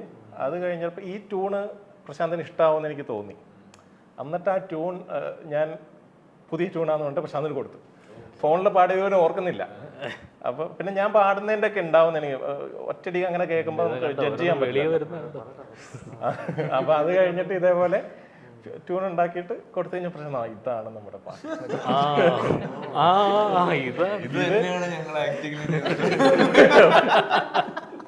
ഈ ട്യൂൺ ഞാൻ ആദ്യം ചെയ്തൊന്നും ഇതല്ല എനിക്ക് വേണ്ടത്, കുറച്ചുകൂടെ നല്ലോണം സെല് ചെയ്യും കേട്ടോ. ബേസിൽ സെല് ചെയ്യുന്ന പരിപാടി എന്ന് വെച്ചാല് വേറെ വിഷ്വൽസ് ഒക്കെ എടുത്ത് എഡിറ്റ് ചെയ്ത് ഈ പാട്ട് സെറ്റാക്കി വിടും.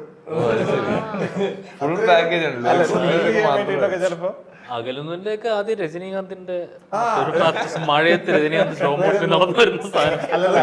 അത് വേറെ പാട്ടായിരുന്നു. അത് ഞാൻ വേറെ പടത്തിന് കൊടുത്തു. അത് അടുത്ത പരിപാടിയാണ്. ഞാൻ നോക്കി വെച്ച പാട്ടൊക്കെ എടുത്ത് വേറെ പടത്തിന് കൊടുത്തിട്ടുണ്ട്. ഈ പടത്തിന് വേണ്ടി ഉണ്ടാക്കിയ ട്രാക്ക് ഇനി 5-6 പടത്തിൽ ഉപയോഗിക്കാം. അത് കാര്യമായിട്ടുണ്ട്. കുറെ ട്രാക്കുകളുണ്ട്. എനിക്ക് അഭിപ്രായത്തിൽ കൊടുത്തോളൂ. പക്ഷെ ഞാൻ ചോദിച്ചു വെക്കുന്ന പാട്ടുകളെങ്കിലും ഒന്ന് മാറ്റി വെച്ചിട്ടുണ്ടായിരുന്നു. അപ്പൊ ഈ ബേസിലിന്റെ വരികൾ കുറച്ച് ഡിവൈഡഡ് ഒപ്പീനിയൻ ഉണ്ടാക്കാറുണ്ട്. എനിക്ക് തോന്നുന്ന ഇന്നത്തെ കാലത്ത് ഉപയോഗിക്കുന്ന വാക്കുകളല്ല എന്നുള്ളത്. അത് ബേസിന് കുറച്ച് നിർബന്ധമുണ്ട്, പുതിയ വാക്കുകൾ വരണം എന്നുള്ളത്. ഇപ്പം അല്ല, വാക്കുകൾ മാത്രമല്ല, അതിന്റെ ഒരു എസ്തെറ്റിക്സ് എന്ന് പറയുന്ന സാധനം പല ഡിഫറെന്റ് ആണ്. അത് നമുക്ക് അറിയാലോ. ഇപ്പൊ പ്രശാന്തിനും ഇഷ്ടമാണ് ആ ഒരു കുറച്ച് പോയറ്റിക് ആവുന്നതും. അതായത് ഇപ്പൊ ഒരു സ്റ്റാൻസ് മുഴുവൻ ചേർന്നിട്ടായിരിക്കും ഒരു അർത്ഥം ഉണ്ടാക്കുന്നത്. ഇപ്പൊ അകലുന്നതിന്റെ ആണെങ്കിൽ ആ ഫസ്റ്റ് സ്റ്റാൻസ് ഫുള്ളാണ് ഒരു അർത്ഥം. അപ്പൊ ആ അർത്ഥം നമ്മൾ കേൾവിയിൽ കിട്ടാൻ ഭയങ്കര പാടാണ്. അപ്പൊ നമുക്കാണെങ്കിലും നമ്മളൊരു പുതിയ പാട്ട് കേൾക്കുമ്പോൾ നമുക്ക് ഇത് മ്യൂസിക്കിന്റെ ഒരു എക്സ്പീരിയൻസ് വരുന്ന എൻ്റെ ഒരു പരാതിയാണ്. അതായത് ഇന്നത്തെ കാലത്ത് ഞാനിത് ആക്ച്വലി ഫേസ് ചെയ്യും, പ്രൊഫഷണലി ഫേസ് ചെയ്യുന്നത് ഞാൻ സബ്ടൈറ്റിൽ ചെയ്യാനിരിക്കുമ്പോഴാണ്. അതായത് പണ്ടത്തെ പാട്ടുകൾക്ക് ഒരു ഇമേജറീസ് ഫോം ചെയ്ത് വരുവാണ്. ഇതിപ്പം അങ്ങനെ ഇല്ല. ഇപ്പോൾ ഒരു ഈ റൈമൊക്കെ നോക്കിയിട്ട് മീറ്റർ നോക്കിയിട്ട് വാക്കുകൾ അടുക്കി വെക്കലാണ് ചെയ്യുന്നത്. നമ്മൾ സബ്ടൈറ്റിൽ ചെയ്യാനിരിക്കുമ്പോൾ നമുക്ക് ഇതിനർത്ഥം ഇല്ല. ചില വാക്കുകൾ ഉണ്ടാക്കുകയും വരുമ്പോഴത്തേക്കിനും അർത്ഥമില്ല. പിന്നെ അർത്ഥം ഉണ്ടാക്കുന്നത് എൻ്റെ ജോലിയായിട്ട് വരും. കാരണം പാട്ടിൽ നമ്മൾ കേൾക്കുമ്പോൾ ശ്രദ്ധിക്കുന്നില്ല, സബ്ടൈറ്റിലായിട്ട് വരുമ്പോൾ ഇത് വായിക്കുന്നുണ്ട്. അത് അവിടെ അതിനൊരു അർത്ഥം ഇല്ലെങ്കിൽ പിടിക്കും. അപ്പോൾ പിടിക്കുന്നത് എൻ്റെ ജോലിയാണ്. അപ്പോൾ ഇത് ഞാൻ സ്ഥിരമായിട്ട് എൻകൗണ്ടർ ചെയ്യുന്നതാണ്. നമ്മൾ സബ്ടൈറ്റിൽ ചെയ്യാൻ പല ആൾക്കാരുണ്ടെങ്കിലും പാട്ടെന്നുള്ള കാര്യം കൃത്യമായിട്ട് എൻ്റെ തലയിൽ തന്നെ ആൾക്കാർ കൊണ്ടുവെക്കും. അത് ചെയ്യാറുണ്ട്. പക്ഷേ ഇതാണ് അപ്പം ഞാൻ ബേസിക്കലി ആദ്യം പറഞ്ഞൊരു കാര്യം, ഈ ഇമേജറീസ് നമുക്ക് ഉണ്ടാക്കാൻ പറ്റണം. അപ്പോൾ ഇതിൽ മധുരം, ഈ പറഞ്ഞ നമ്മൾ ലാസ്റ്റ് വരുന്ന പാട്ടിലുള്ള ഈ ചോരാതെ നാം കൈക്കൊമ്പിളിൽ കോരിയ ചന്ദ്രൻ, നമ്മൾ ചന്ദ്രൻ കൈക്കൊമ്പിളിൽ കോരുന്നു, അത് നമ്മളുടെ കൈ ഒന്ന് ചെറുതായിട്ട് തുറന്നപ്പോഴത്തേക്കും അത് ഊർന്ന് താഴത്തെ ലേക്കിൽ വീണു, ആ ലേക്കിൽ മുഴുവൻ സുഗന്ധം പരക്കുന്നു എന്നുള്ളൊരു സാധനം. അപ്പോൾ അത് ആ ഒരു ഒരു ഇമേജാണ് വരച്ചെടുക്കാൻ പോകുന്ന പോലത്തെ. ഇതൊരു ഭയങ്കര രസമുള്ളൊരു ഭയങ്കര ഒരു സർപ്രൈസിങ് കോയിൻസിഡൻസ് ഉണ്ട്. അതായത് ഞാൻ പറഞ്ഞിട്ടുണ്ടല്ലോ, അതായത് ഞാൻ ഇത് പ്രോഗ്രാം ചെയ്യാൻ വേണ്ടി പാട്ടെല്ലാം കഴിഞ്ഞിട്ട് അതിന്റെ പ്രോഗ്രാമിംഗ് പരിപാടി ഞാൻ ഇവിടെ ഇരുന്നാ ചെയ്യുന്നത്, എൻ്റെ തൊട്ടടുത്ത് തന്നെ. പക്ഷേ ഇത് നടക്കുന്നില്ല, ഒരു മുമ്പോട്ട് നീങ്ങുന്നില്ല. അപ്പോൾ ഞാൻ എൻ്റെ ഒരു ഫ്രണ്ടിൻ്റെ വീട്ടിൽ പോയിരുന്നിട്ട് ചെയ്യാമെന്ന് വെച്ചാൽ ഞാൻ സിസ്റ്റമൊക്കെ അവിടെ എടുത്ത് വെച്ചിട്ട് പ്രോഗ്രാം ചെയ്യാൻ പോയിരിക്കാം. അപ്പോൾ മുമ്പോട്ട് പോകുന്നു. അപ്പോൾ പല്ലവി കഴിഞ്ഞു, ഫസ്റ്റ് ബീജി പ്രോഗ്രാം ചെയ്ത് കഴിഞ്ഞു. അത് കഴിഞ്ഞിട്ട് ഞാൻ വെള്ളം കുടിക്കാൻ വേണ്ടിയിട്ട് ജസ്റ്റ് മുറി ഒന്ന് തുറന്നിട്ട് പുറത്തേക്ക് ഇറങ്ങാം. അപ്പോൾ വെള്ളം പുറത്താണ് വെച്ചിരിക്കുന്നത്. അപ്പോൾ വെള്ളം ഞാനിങ്ങനെ കുടിച്ചിട്ട് വെള്ളം നിലത്ത് വെച്ച് ഞാൻ ഇങ്ങനെ നോക്കുന്ന ഒരു പെയിൻറ്റിങ് ആണ്. ഈ പെയിന്റിങ് എൻ്റെ ഒരു എൻ്റെ ഫ്രണ്ട് തന്നെ വരച്ച സലീമേട്ടൻ എന്നാണ്. അപ്പോൾ സലീമേട്ടൻ വരച്ചൊരു പെയിന്റിങ്ങാണ്. അതിൽ കറക്റ്റ് ഞാൻ ഈ വരികൾ എഴുതുമ്പോൾ എന്ത് ഇമേജറിയാണോ മനസ്സിൽ വന്നത് അതാണ്. അത് രണ്ടുപേരിങ്ങനെ കൈകൊണ്ട് നിൽക്കുന്നു, മുകളിൽ നിന്ന് ചന്ദ്രൻ ഇങ്ങനെ ഒലിച്ച് അവരുടെ കയ്യിലേക്ക് ഇറങ്ങിയിട്ട് ഒരു വലിയ മരവും ഒരു തടാകവും ഒക്കെ. ഞാനിങ്ങനെ അപ്പോൾ ഇത് ഞാൻ ഈ പെയിന്റിങ് ഞാൻ ആദ്യം കണ്ടിട്ടുണ്ടോന്നപ്പോൾ എനിക്ക് ഡൗട്ടായി. കാരണം ഇവരൊക്കെ എൻ്റെ ഫ്രണ്ട്സ് ആണല്ലോ. അപ്പോൾ ഞാൻ നേരത്തെ ഒരു വീട്ടിൽ പോയപ്പോൾ കണ്ടിട്ടുണ്ടാവും. അപ്പം ഞാൻ അന്വേഷിച്ചപ്പോൾ ഇല്ല, ഈ പെയിന്റിങ് ഞാൻ ഒരിക്കലും കണ്ടിട്ടില്ല. അപ്പോൾ അത് രണ്ടും കണക്ട് ആയതൊക്കെ എനിക്ക് ഭയങ്കര രസമുണ്ടായിരുന്നു. അതായത് ആ ഇമേജ് നമുക്ക് കണക്റ്റ് ആവും. നമുക്കത് ഇത് കേൾക്കുമ്പോൾ നമ്മുടെ മനസ്സിലേക്ക് ആ ദൃശ്യം ഇങ്ങനെ നിറഞ്ഞു വരും, ആ ഒരു മനോഹരമായ ദൃശ്യം വരും. പക്ഷെ അത് അതിന് ഉള്ളൊരു ഒരു എഫേർട്ട്, ഈ കുറച്ച് ഇത്രയും വരികൾ ശ്രദ്ധിച്ച് അതിനകത്തൊരു കൊഹറന്റ് ആണ് ഒരു പിക്ചർ ഉണ്ടാകുന്നത്, അത് ശ്രദ്ധിക്കുന്നുണ്ടോ എന്നുള്ളൊരു ഡൗട്ടേ ഉള്ളൂ. അത് നമുക്ക് അങ്ങനെ വേണം നിർബന്ധം പിടിക്കാൻ പറ്റില്ല. അത് ഇഷ്ടമുള്ള എനിക്ക് ഇങ്ങനത്തെ പാട്ടും ഇഷ്ടമാണ്. അല്ലാതെ ഒറ്റ വരിയിലുള്ള ചെറിയ ചെറിയ കുഞ്ഞു സാധനങ്ങൾ ഇഷ്ടമാണ്. അത് ഓരോ എസ്തെറ്റിക്സ് തന്നെ ഉള്ളൂ. അൻവർ അലിയുടെ പാട്ടുകൾ നോക്കിയാലും ഇങ്ങനെയാണ്, ഒരു അനുപല്ലവി തീർന്നു കഴിയുമ്പോഴാണ് അതിന്റെ ഇതാണ് അർത്ഥം. നമുക്ക് ഒരു വരിയിലൊന്നും അല്ല. ഞങ്ങൾ ആക്ച്വലി ഇടയ്ക്ക് ആലോചിക്കാറുണ്ട്, നമുക്ക് അൻവറിനെ കൊണ്ട് എഴുതിപ്പിച്ചാലോ എന്നൊക്കെ ആലോചിച്ചിരുന്നു ആദ്യത്തെ സ്റ്റേജിൽ. പക്ഷേ ബേസിലി പറഞ്ഞാൽ എന്താ ചെയ്യുന്നത് വെച്ചാൽ എനിക്കൊന്ന് ബേസിലെ പ്രോസസ് ജനറലി ഇങ്ങനെയാണെന്ന് തോന്നുന്നു. ഈ ട്യൂണ് ഞങ്ങൾ ഓക്കെ പറ്റി കഴിഞ്ഞാൽ പിന്നെ ബേസിലൊരു ബൈക്കിലൊരു കറക്കമുണ്ട്, ആ കറക്കത്തിലാണ് അല്ലേ? ഞാൻ വീട്ടിലിരുന്ന് എഴുതലില്ല, എന്തായാലും ബൈക്കിൽ എഴുതൽ. അത് ബൈക്കിൽ ഇങ്ങനെ ആലോചിച്ചിട്ട് പാടി സെറ്റ് ആക്കും, വന്നിട്ട് വീട്ടിൽ പോയിട്ട് എഴുതും. അല്ലെങ്കിൽ പിന്നെ ബാഗിൽ എപ്പോഴും ചെറിയ ബുക്ക് ഉണ്ടാവും, ചായക്കടയിൽ. വീട്ടിലിരുന്ന് എഴുതൽ എനിക്കത് ഒത്തിരി സുഖമില്ലാത്ത പരിപാടിയാണ്. ഞാൻ ഭയങ്കര ക്യൂരിയസ് ആട്ടോ നിങ്ങൾ എങ്ങനെ വർക്ക് ചെയ്യുന്നതെന്ന് വെച്ചാൽ കവികൾ ഇത് നമുക്ക് അങ്ങനെ. എനിക്ക് എപ്പോഴും ബൈക്കാണ് എന്റെ ബൈക്ക്. അപ്പൊ ഞാൻ ഈ ഇവിടെയുള്ള സർവീസ് റോഡില്ലേ, ഇടപ്പള്ളി ടു വൈറ്റില, അപ്പൊ ഞാൻ ഈ പാട്ടുകൾ മധുരമൊക്കെ എനിക്ക് ഞാൻ അവിടെ അങ്ങനെ എഴുതുന്നത്. ഈ സർവീസ് റോഡിലൂടെ അങ്ങോട്ട് കവിത എഴുതുക. 1 ലിറ്റർ പെട്രോളും ബൈക്കും ഉണ്ടെങ്കിൽ കവിത ഞങ്ങള് മൂത്തോൻ ഷൂട്ട് ചെയ്യാൻ ബംഗാരം എന്ന് പറഞ്ഞ ഐലൻഡിൽ പോയി താമസിക്കുമ്പോ അവിടെ 2 ദിവസം എന്റെ റൂംമേറ്റ് ആയിട്ട് അൻവർ അലി വന്നു. അൻവർക്ക് പാട്ട് എഴുതണം പടത്തിന് വേണ്ടിട്ട്, ഒരു പാട്ട്. ഞാൻ മൊത്തത്തിൽ എന്റെ മൂടൊക്കെ നോക്കാൻ വന്നാടാന്ന് പറഞ്ഞു 2 ദിവസം അൻവർക്ക് വന്നിട്ട് പോയി. ഞാൻ ഭയങ്കര കൗതുകത്തോടെ പുള്ളിൽ വാച്ച് ചെയ്യുന്നുണ്ട്, ഇത് എവിടെ വെച്ചിട്ടാണ് ഈ പണി ഇതിനകത്ത് നടക്കുന്നതെന്നുള്ളത്. പുള്ളി വെറുതെ 2 ദിവസം ജീവിക്കുക, ഐലൻഡിൽ 2 ദിവസം ജീവിച്ചിട്ട് പുള്ളി ഒരു പോയിന്റ് ആയപ്പോഴത്തേക്കിനും പുള്ളി അങ്ങ് പോയി. ഒരു ദിവസം രാവിലെ എണീച്ചപ്പോ എന്നോർക്ക് എന്തെങ്കിലും പോയി, വേറെ റൂംമേറ്റ് വീട്ടിലിരുന്ന് പാട്ടൊക്കെ എഴുതി. അപ്പൊ എനിക്കെപ്പോഴും ഈ ഒരു സാധനം നമുക്ക് പ്രോസസ് ഒട്ടും കാണാൻ പറ്റില്ലല്ലോ. അല്ല, ഞാനും എപ്പോഴും ട്രസ്റ്റ് ചെയ്യുന്ന ഇപ്പൊ ഓരോ സിനിമയിലും അത് നമ്മൾ തന്നെ പുതിയ പുതിയ കാര്യങ്ങൾ എഴുതണമെങ്കിൽ അത് സിനിമയായിട്ട് ഭയങ്കര കണക്ഷൻ വേണം. അതായത് ഇപ്പോൾ അല്ലെങ്കിൽ ഞാൻ എന്നെ തന്നെ റിപ്പീറ്റ് ചെയ്തോണ്ടിരിക്കുമല്ലോ. അപ്പോൾ ഇപ്പൊ ഈ സിനിമയാകുമ്പോൾ അനീഷും അഞ്ജനയും, അപ്പൊ അത് ഞാൻ പ്രശാന്തിന്റെ അടുത്ത് ഇങ്ങനെ മാക്സിമം എൻ്റെ അടുത്ത് സംസാരിക്കുക, അതിനെപ്പറ്റി പറയുന്നുണ്ട്. അങ്ങനെ കുറെ ഇൻഫർമേഷൻസ് തലയിലുണ്ടാവും, പിന്നെ അത് തന്നെ വരും എന്നാണ് എൻ്റെ ഒരു. അതെ, ആക്ച്വലി ബേസിലിന് ഏറ്റവും ഇതൊരു ചീറ്റാണ് ഈ പടത്തിൽ സംഭവിച്ചിട്ടുള്ള. ബേസിലിന് ഏറ്റവും ഹെൽപ്പ് ചെയ്തിട്ടുള്ള കാര്യം, ഈ ആദ്യത്തെ ആദ്യം കമ്പോസ് ചെയ്ത 2 പാട്ടുകൾ വെച്ചു, ബാക്കിയെല്ലാം ഈ വിഷ്വൽസ് കണ്ട് സിനിമ അതിന്റെ ടോട്ടാലിറ്റിയിൽ കണ്ടിട്ട് വന്നിട്ടുള്ളതാണ്. അപ്പൊ ഈ എലിമെന്റ്സ് കുറെ അതിനകത്ത് ഇൻകോർപ്പറേറ്റ് ചെയ്യാൻ പറ്റിയിട്ടുണ്ട്. അതൊരു സാധാരണ കിട്ടുന്ന ഒരു ലക്ഷറി അല്ല. അതെ. ഈവൻ ആ അകലുന്നതിന്റെ ഫസ്റ്റ് വേഴ്സ് ഒക്കെ ഞാൻ കറക്റ്റ് ആ സീനിന് വേണ്ടി മാത്രം എഴുതിയത്. മറ്റേ ആളും താരകം ഭൂമിയെ ചുംബിക്കാൻ പാഞ്ഞു വരുന്നു, ഭക്ഷണം കൊണ്ട് അത് നീരാവിയായി പോകുന്നു. കാരണം നമ്മൾ ഷൂട്ട് ചെയ്യുന്ന സമയത്ത് ടൂണേ ഉള്ളൂ. പിന്നെ നമ്മൾ ഈ ലിഫ്റ്റ് സീക്വൻസ് കണ്ടിട്ടാണ് അത് എഴുതുന്നത്. ജിയോ ബേബി മ്യൂസിക് എന്ന് പേരിടാൻ എന്താ ചോദിച്ചേട്ടാ? എന്റെ കാര്യം പറഞ്ഞാൽ ഭയങ്കര കോമഡി. സത്യം പറഞ്ഞാൽ അത് കോമഡി അല്ല, നമുക്ക് സംഗീതം ഇല്ലാതെ ഒരു പാട്ട് എപ്പോഴും നമ്മുടെ കൂടെ ഉണ്ട്. നമ്മൾ സ്കൂളിൽ പഠിക്കുമ്പോൾ മറ്റേ പോയം പഠിക്കാനുണ്ടല്ലോ, അതെല്ലാം കൂടെ കമ്പോസ് ചെയ്യും. ഒന്നാമത് നമ്മളൊരു ആവറേജ് സ്റ്റുഡൻറ്റാ, അപ്പോൾ മലയാളമാണ് കുറച്ചെങ്കിലും ഇഷ്ടമുള്ളത്. ഇത് കമ്പോസ് ചെയ്ത് കഴിയുമ്പം അത് ട്യൂണായല്ലോ, എളുപ്പമുണ്ട്. പിന്നീട് നമ്മൾ ഈ ഫിലിം മേക്കിംഗ് ഏരിയയിലോട്ട് വരുമ്പോൾ നമ്മൾ വിഷ്വലും സിനിമയാണ് നമ്മുടെ സംഗീതം എന്ന് പറയുന്നത്. നമുക്ക് ഒരു പ്ലാനും ഇല്ലാത്ത ഏരിയ.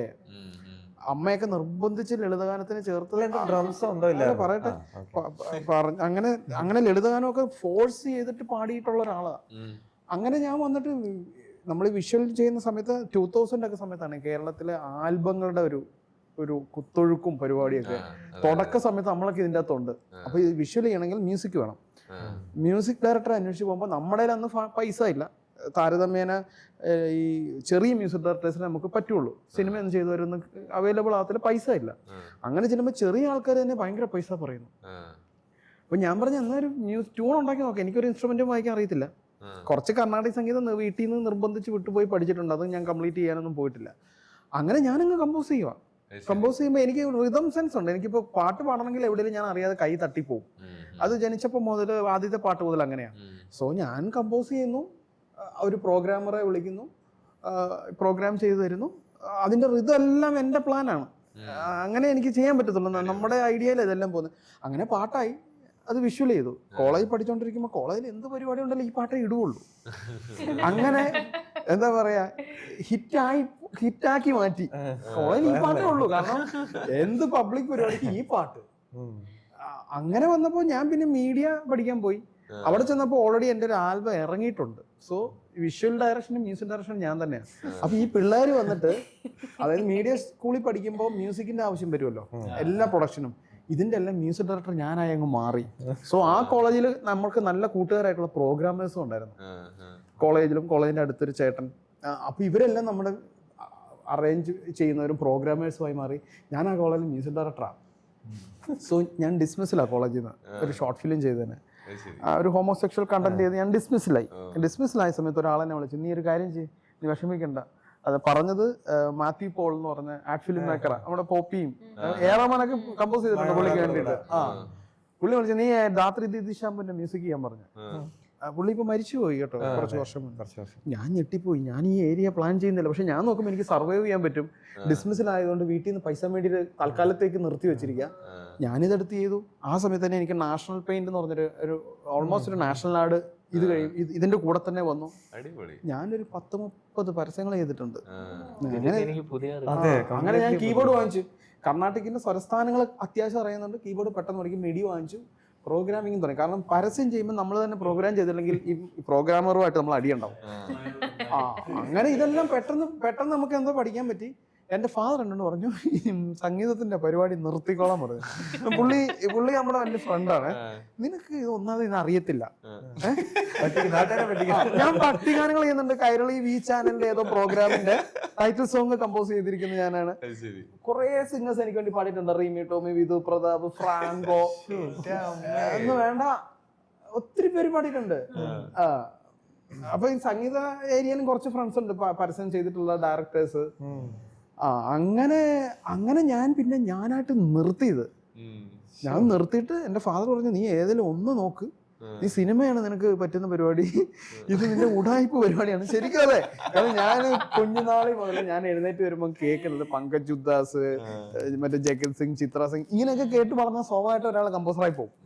ഫാദർ ഈ ഹാർഡ് കോർ, ഈ സലീം ചൗധരി, മറ്റു മറിച്ചത് അങ്ങനെ കേട്ട് വളർന്നുകൊണ്ട് ഞാൻ അങ്ങ് ആയിപ്പോയതാ. ഞാൻ നിർത്തി. ഞാൻ അത് പക്ക നിർത്തി. ഞാൻ പോയി ഒരു പടത്തിൽ അസിസ്റ്റ് ചെയ്തു. പിന്നെ അങ്ങോട്ട് തിരിച്ചു വന്നിട്ടില്ല. ഞാൻ തിരിച്ചു വരണമെന്ന് അങ്ങനെ